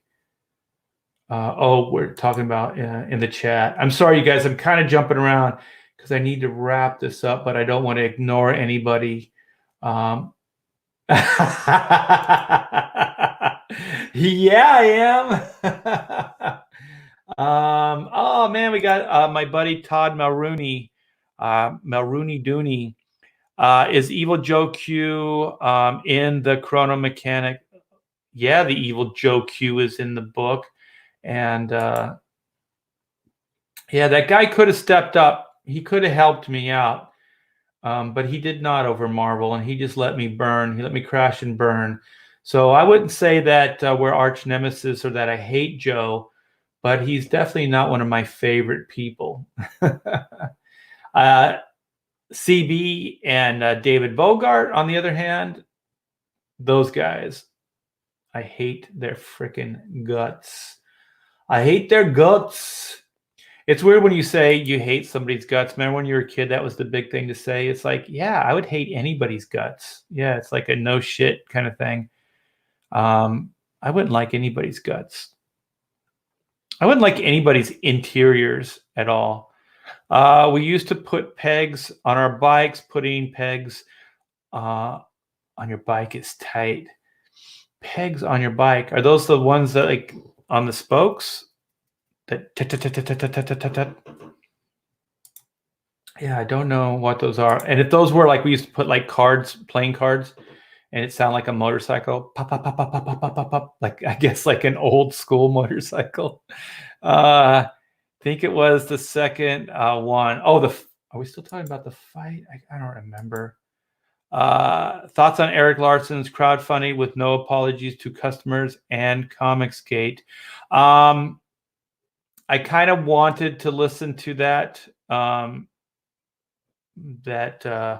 was Crowdfunding Comics YouTube channel with Billy Tucci and is it Niall? But I just got carried away with, well, not carried away. I had a lot of work to do. So I ended up not listening. Sometimes when I'm doing writing, I can't really listen. I have to it has to be quiet in the studio. So I was doing a lot of writing last night. 37. Yes. Oh, you know what I should do? Let's do this. And this, the reason I'm doing this is because I'm gonna share to thank you guys. So let's go back. All right. So Chrono Mechanics Retrofit. This is the Indiegogo in demand page. Let's refresh. 36.9, 37.42. We're one backer away from 500 backers. So thank you guys so much for turning Chrono Mechanics into a huge success. We had a modest live campaign, but in demand, you guys are really, really coming, stepping up and helping this campaign big time. I think we just about doubled our numbers in demand. So it's kind of like finding a second life, like reruns on like old school TV. Like the Universal Monsters, they were theatrically big at the time, but then when they started airing those on TV, they found a brand new market, and the kids ate it up. The Stooges did the same thing, and the Looney Tune cartoons. Those were all like theatrical shorts and stuff like that. And when they started airing them on TV, they got a second life. Reruns. So in demand is like reruns for us creators. So thank you guys so much for all the support. I greatly appreciate it. This has been a big day for me. So thanks. So what does Todd Mulrooney say?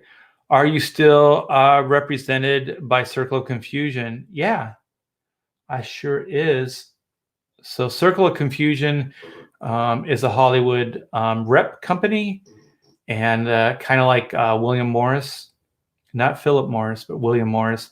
And I think they rep the Wachowski brothers. Well, I know they rep the Wachowski brothers. They rep the Walking Dead. I think they rep Michael Bendis, Mark Miller. So yeah, pretty good company there. 37 is tight. Yeah, I think, hey, Bob. Oh, no, this is the other Bob. This is my pontificators, Bob. There's too many Bobs, and there's a lot of bears. There's a lot of bears in Comicsgate, and there's a lot of Bobs. So thank you. Yeah, it's a milestone. It is a milestone. And you know what else? At 40K, I'm going to do free drawings for you guys. So that's only $3,000 away. We can do this, man. This is amazing. Nothing short of amazing. You know, this indie boom, Comicsgate, freaking killing it. So thanks. And Comic Bob and Todd. We got Todd here, and we have Bob. They are both my pontificator brothers. So Bob has just come in, and Todd and I are old school. We're old school pontificators now. I think it was pretty much founded by Todd and I and Chester Busby III. We are the originators, the emancipators. Beautiful. Love behind the scenes. Yeah, I am so far behind. Hello, Art. Oh, we have Watchmen for you. Hello, Art and comics fans. Yes. Comics fans are the best. Will you update your own Wikipedia page? The comics you penciled are not part of. Oh, interesting. Yeah, I never set any of that up to begin with. I don't know how that stuff happens. So I think anybody can contribute to the Wikipedia page, can't they? So if there's anybody out there that wants to give me credit for Black and White, Cable, and Chrono Mechanics, feel free. Is this a question? Are we getting back to the Q&A?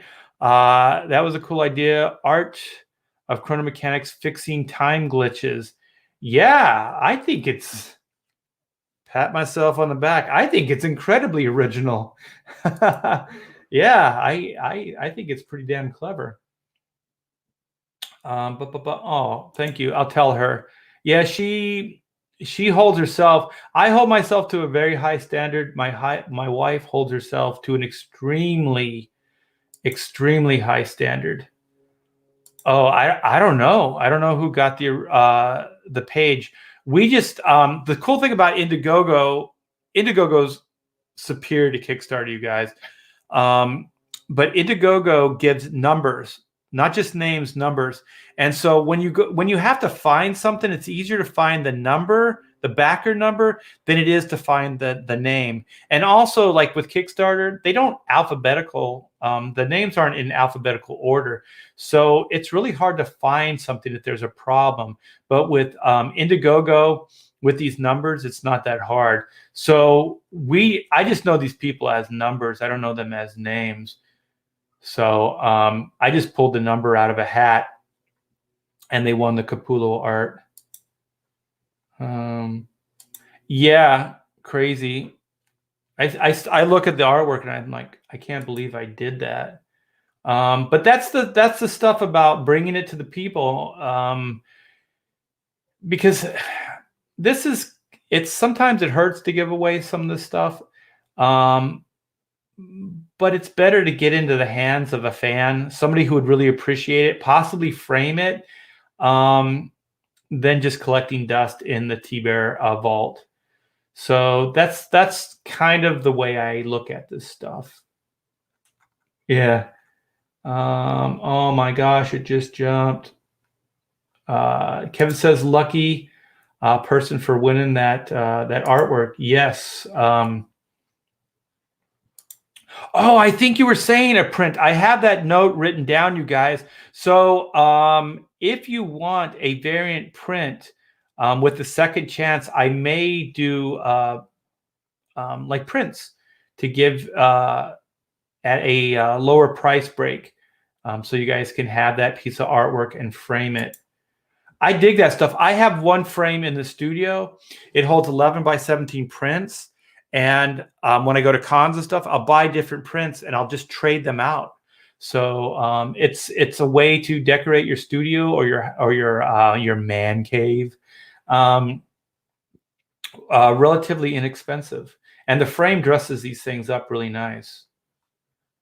Lifestyle show.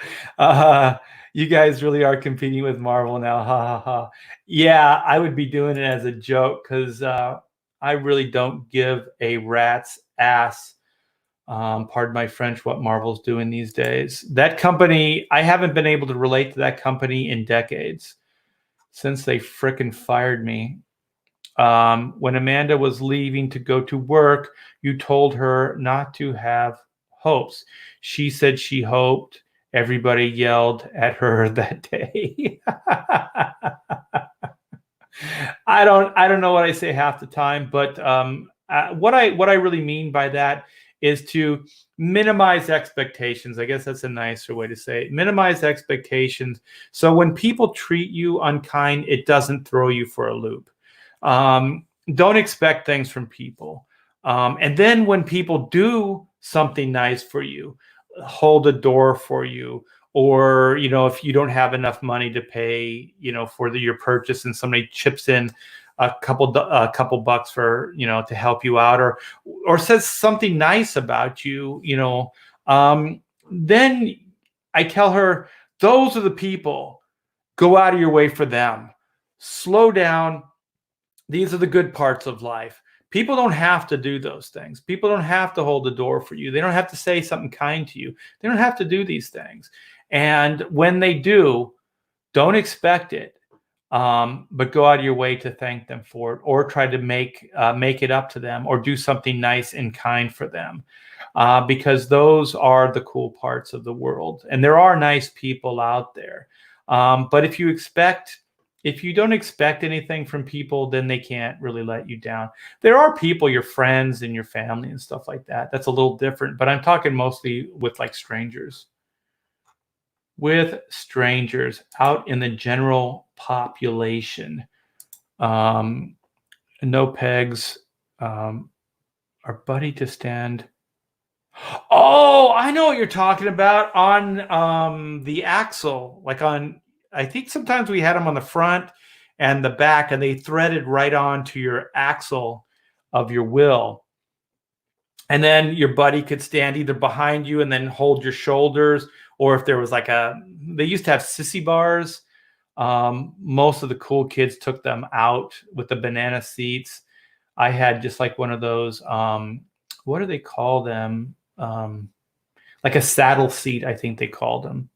Just a single rider seat. but yeah, you could also do cool things with it. Like my brother in the day did that, like bicycle motocrossing and like stuff in pools. And if you had those pegs, I think you could jump off your bike. You could kind of put your feet on the front and then flip around and do stuff.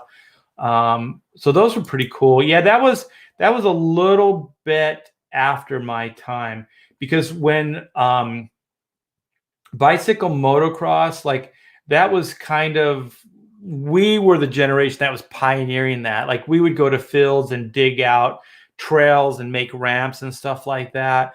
And then when my brother got into it, he's 5 years younger than I am. They pretty much had bicycles that were already customed or built to be motocross bikes. Like we had to customize our old Huffy or Schwinn bikes and put like motocross handlebars and trade out the seats and the rims and kind of customize them to be more like an off-road bicycle versus like just a street bike, asphalt. And then they just started making, like Mongoose started making them, and all kinds of companies started making the more bicycle motocross stuff. And they started getting like the lighter frames, and they were more durable, the alloy frames and stuff. Yeah, he had the generation. We kind of pioneered it with blood, sweat, and bruises and broken bones, because we would crash and burn, man. More often than not, we were just like tweaking rims, bending forks, hurting ourselves really badly. Flying off the bikes into the gooseneck nuts first. That was always fun. Oh man, I haven't seen Mikey Woods in a while. Hell Comics Gate 37, congratulations. Hell Art, thank you so much. I appreciate that. Haven't seen you in the chat in a while. Comicsgate rules. Yes, Comicsgate does rules. Does rule. We came up with it during our interview of you. Oh, was that like all the pontificator stuff? Oh, that's right. That's right. On your show. Yeah, it just kind of happened organically. Hell, I'm not even going to try to say that word. Emery's. I did try. I contradicted myself. Life is a contradiction. Oh shit, the chat just jumped. I'm not a number. I'm a free man. Oh man, that stuff, a prisoner, that shit is a head trip, man. The first couple episodes, it kind of stays grounded, and then that thing goes on to like the crazy train to Loopyville, that giant inflatable ball and stuff. But the concept is heady, man. The concept is really, really cool. That last episode, the last couple episodes get really bizarre. But I like the first maybe 5 or 6 episodes because they seem like they were kind of grounded. And if you haven't checked out The Prisoner, check it out. What's his name? McGowan, the actor. That guy's a badass. I enjoy anything he's in. Billy D says Hell Comics Gate as well. Hell. Whiskey Bacon. What is TK421? Why aren't you at your post? Oh, okay. Star Wars. Let's see what Central Scrutinizer says. I haven't been able to relate to Marvel myself since the 90s. Yeah. I think I was let go of like 2000, 2010, somewhere around there. Maybe earlier. Yeah, I don't know what they're doing. I have no idea. Riding in a Stingray with the banana seat. Yeah, that was if you were a rich kid. We never had Schwinn. We had Huffy. But you know what? Huffy's pretty durable, man. I had that Huffy frame.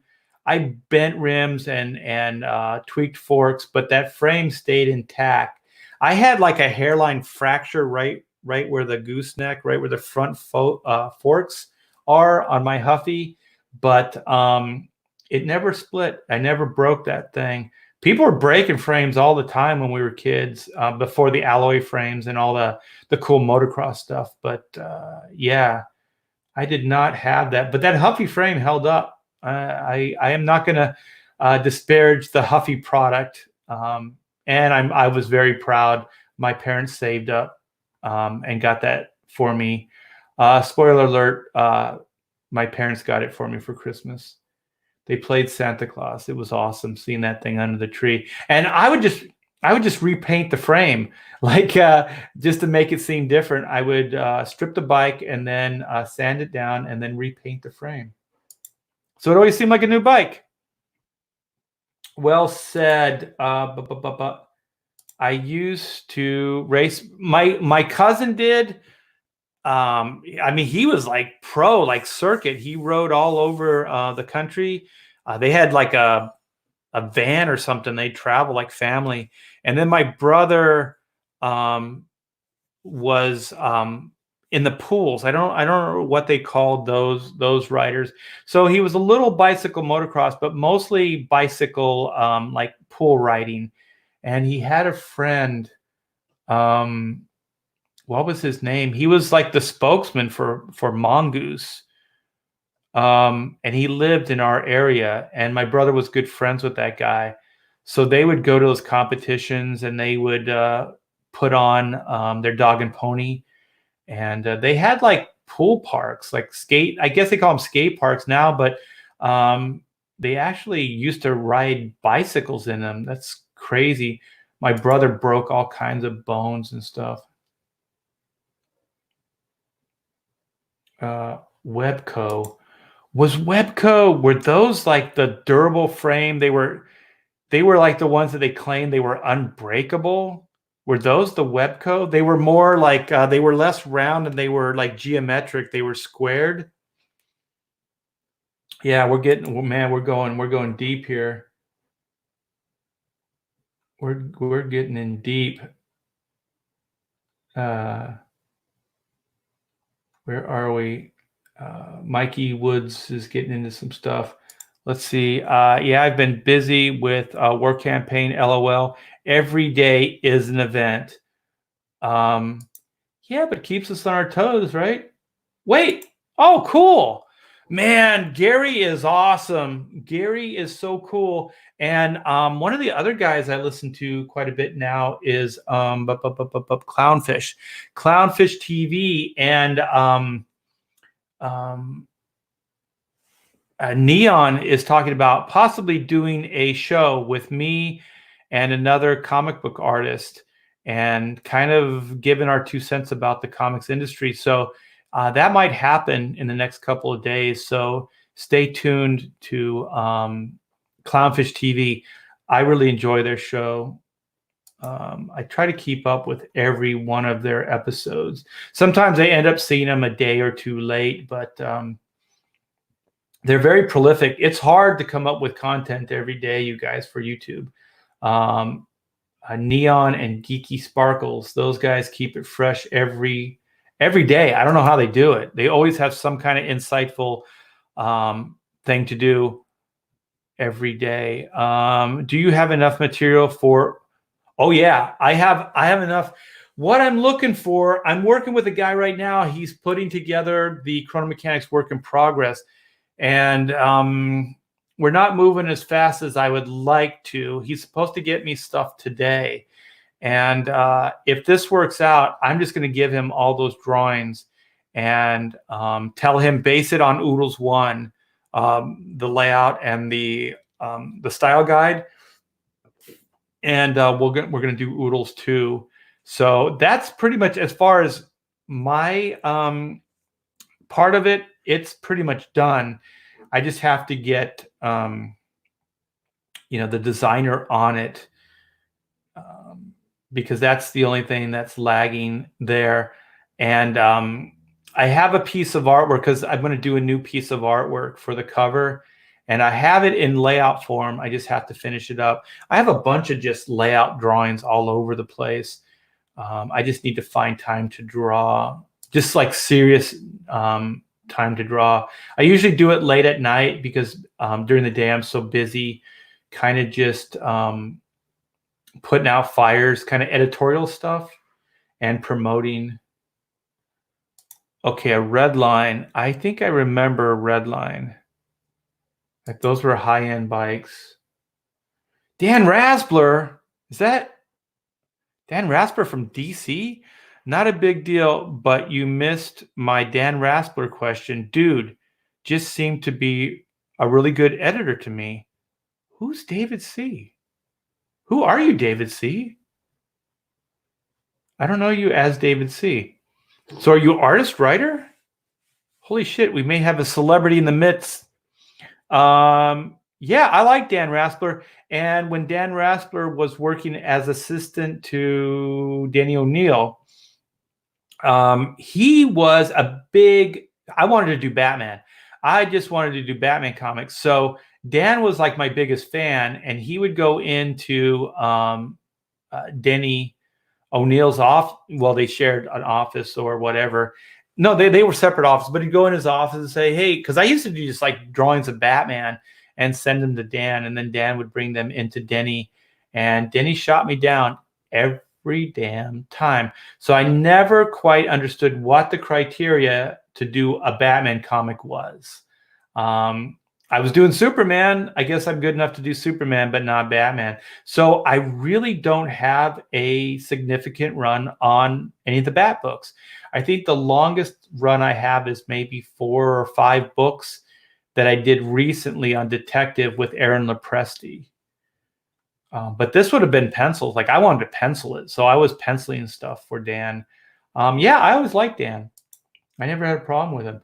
So David C., if you could reveal yourself, let us know who you are. That would be cool. Gave up on Marvel. Oh, wait. No way. Have I caught up? I have caught up. Holy crap. A miracle. A miracle has happened. Yeah, so I'm nobody. I'm just a comic book fan. Oh, the way you made it sound like is, how do you know this stuff? Oh, just maybe by the books that Dan Raspler put together. Yeah, he had an impressive line of books. I don't know. Did he ever inherit the Bat books? If so, maybe I was gone from DC when he did, because I'm not really sure. There's a part of DC's history that I wasn't really part of. I was over at Marvel pretty much full time. So, and never refer to yourself as a nobody. You're somebody. Art Trina Docs David C. LOL. Oh, I guess I don't know. You guys, I don't know how this stuff works. I don't want to dox anybody. I don't want to hurt anybody. I stripped that web code down and did it chrome and blue mags that if they warped, you could put them in the freezer, straighten them out. Really? I didn't know you could do that. I put a lot of money into that bike, traded it, traded a new Sears bike. Oh man. That's some serious action there. Yeah, I was kind of getting out of the bicycle phase and more into the car phase when bicycle motocross and all that pool stuff started becoming cool. And maybe it was for the better because I might have been busted up pretty bad.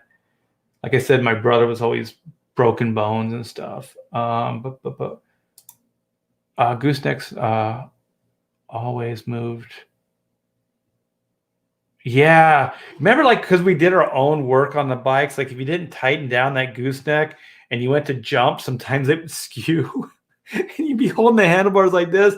I remember one time I went and you kind of pull up when you're going on the ramp, and I pulled off the handlebars. They just fell off and they hit me in the head, and I landed kind of good and just kind of, rolled into a tree or something. I can't remember, but the worst thing is when you do the work on your own bike, because inevitably you never tighten something down enough and you always get jacked up. A pedal will fall off, or a gooseneck will, loosen up, or something will happen. All right, I'm going to start wrapping this up. But if everybody stayed with me through the whole thing, I'm going to show the free trading card for the black and white campaign. But first, I am going to read Kevin's chat here. Will you be opening the commissions list anytime soon? I know I have kind of teased about that, but I really want to get that Chrono Mechanics book to the printer. That's kind of my main focus right now. So, but it will open up, in a month or so. Kevin wants to get a commission into that Oodles of Doodles book because that's usually the pieces that get in there.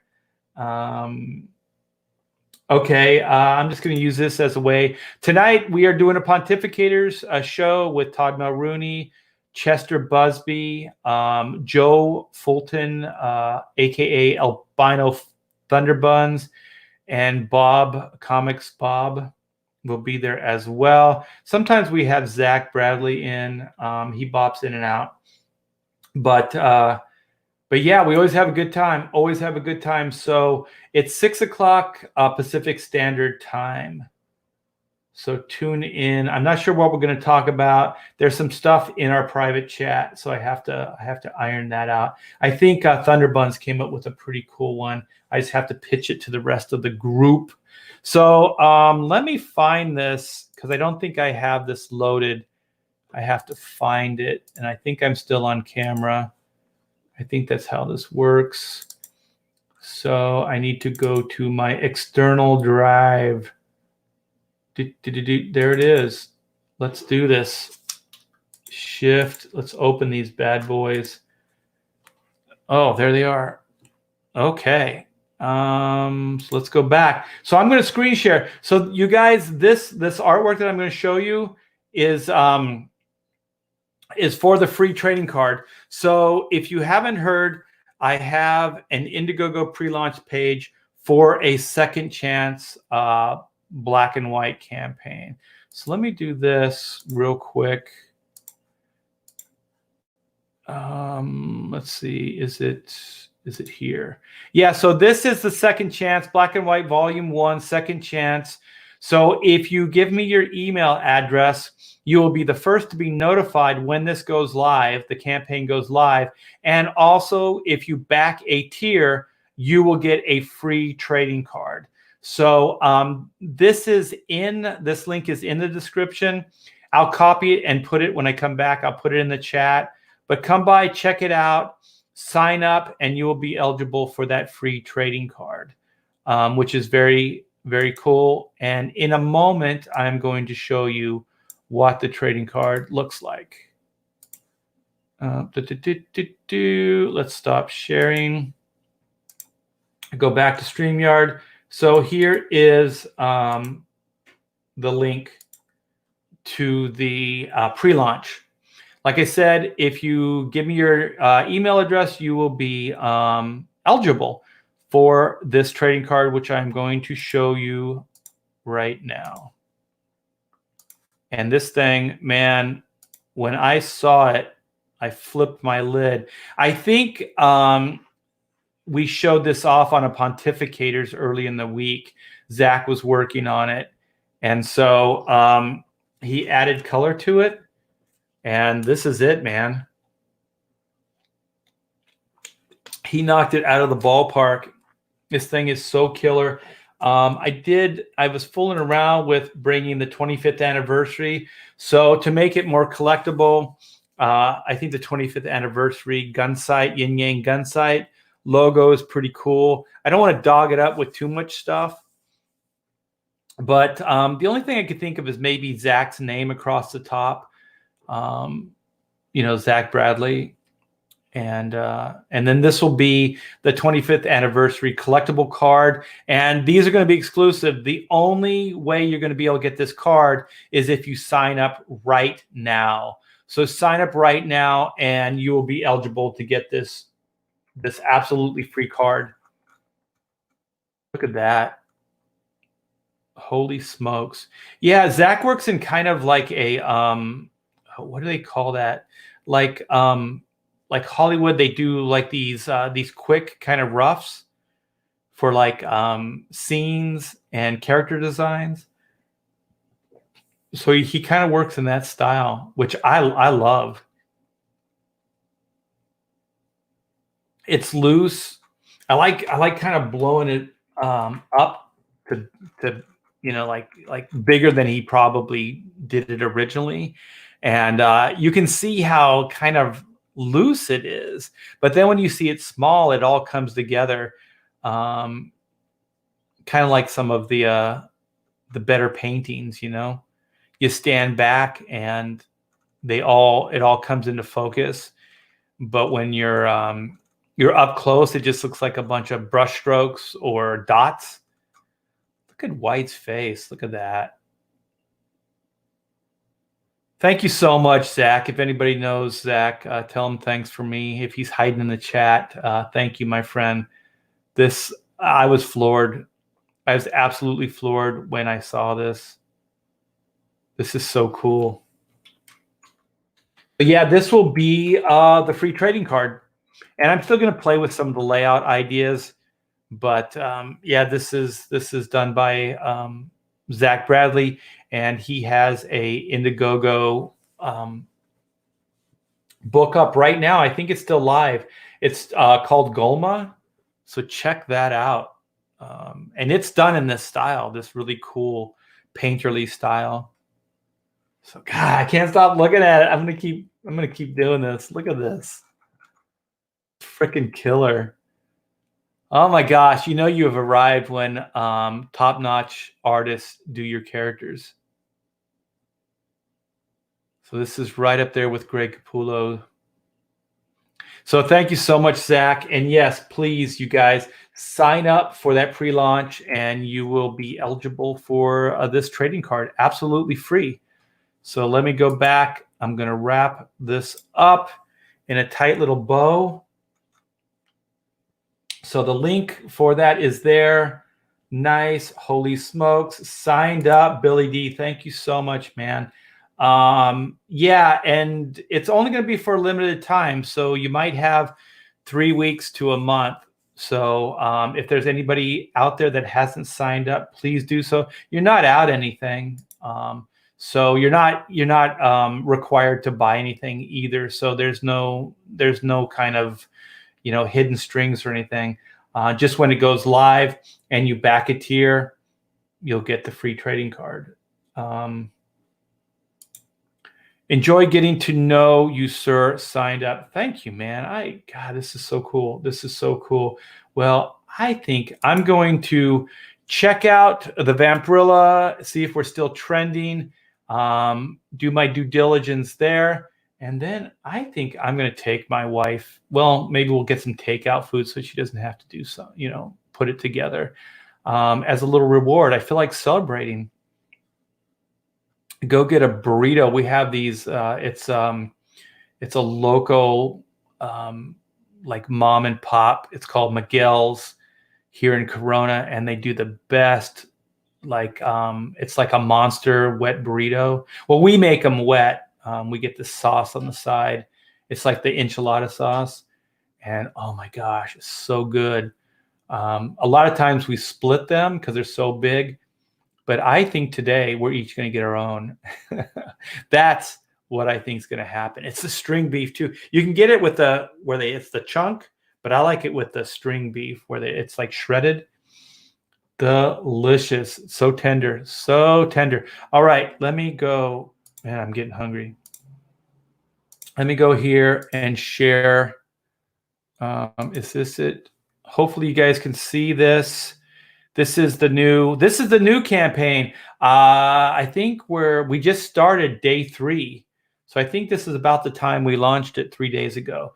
So we're into day 3, 3,143 backers.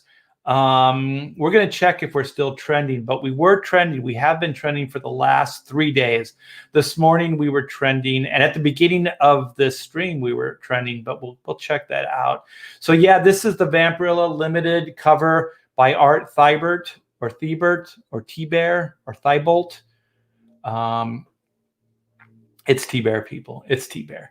And we're celebrating the 25th anniversary of Black and White and the 50th anniversary of Vampirilla with this unique cover. So just to go over the campaign real quick, like I said, it's the 25th anniversary for Black and White, 1994, whatever it was.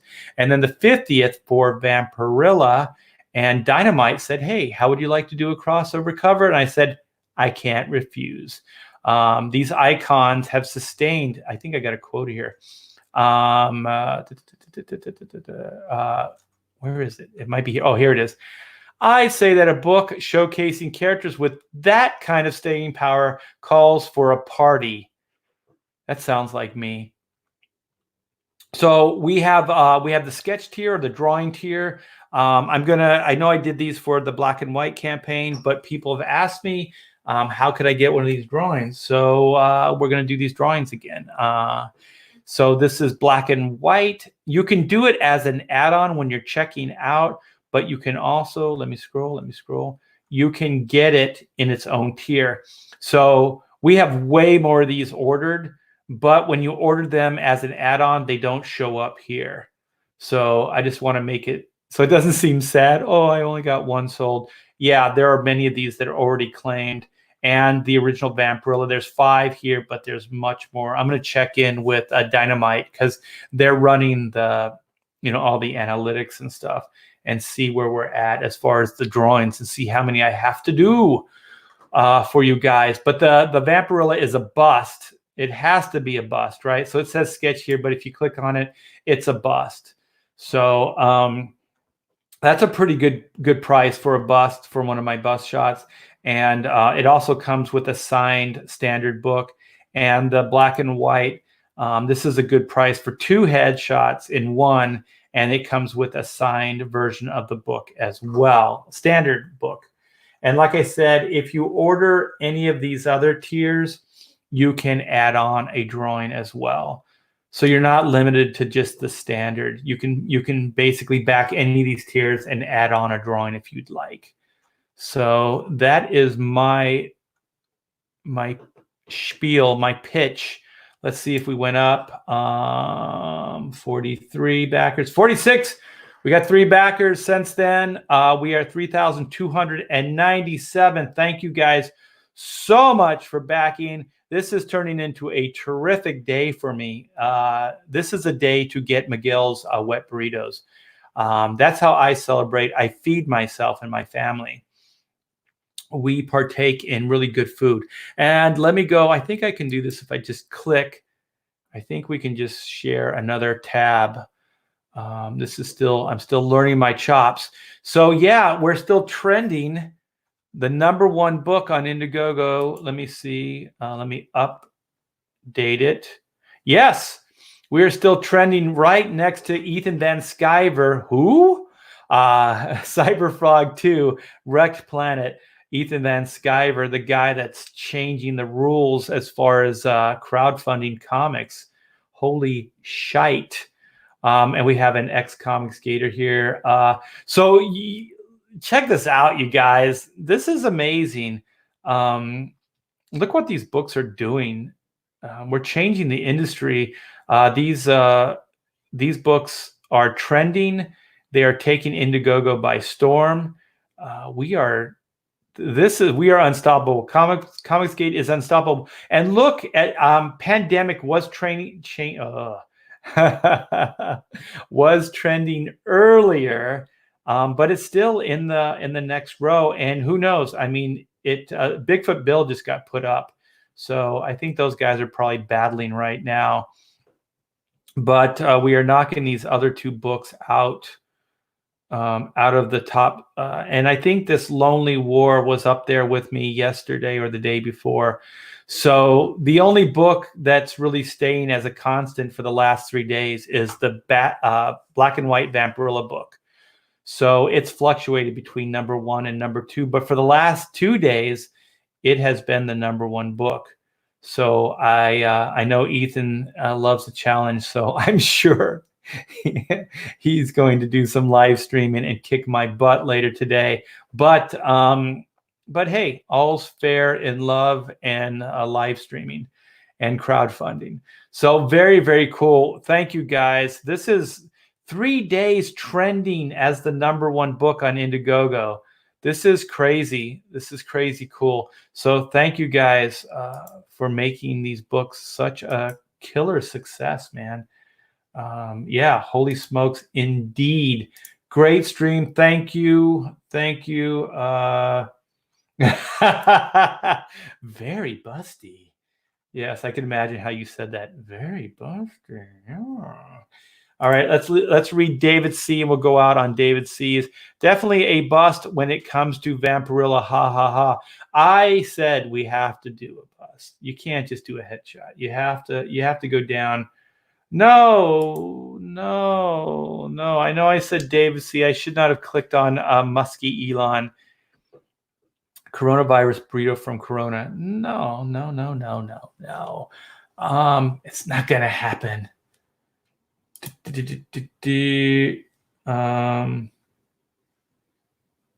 Oh yeah, thank you.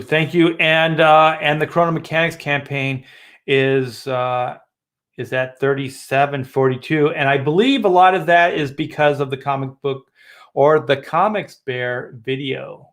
Your video is awesome, my friend. You did such a good job with it. I appreciate it. So, EBS will probably give your campaign a boost too. Yeah, I think we went live yesterday. Very generous. One of the most generous people that I've ever met in 35 years in the comics industry, Ethan Van Sciver. I keep pinching myself. I can't believe he's for real. Just the generosity beyond generosity, sharing his platform and helping books and creators like myself. It's just unheard of. It is unheard of. So thanks to everybody in the chat. Thanks to EVS. Thanks to Comicsgate. And we will be back later today with the Pontificators program. I just wanted to break up my day and hang out with you guys and clear my head. I'm going to get some food and then get back to work. So thanks you guys so much. Thanks for backing these books. And I'll see you later tonight on a Pontificators. Take care.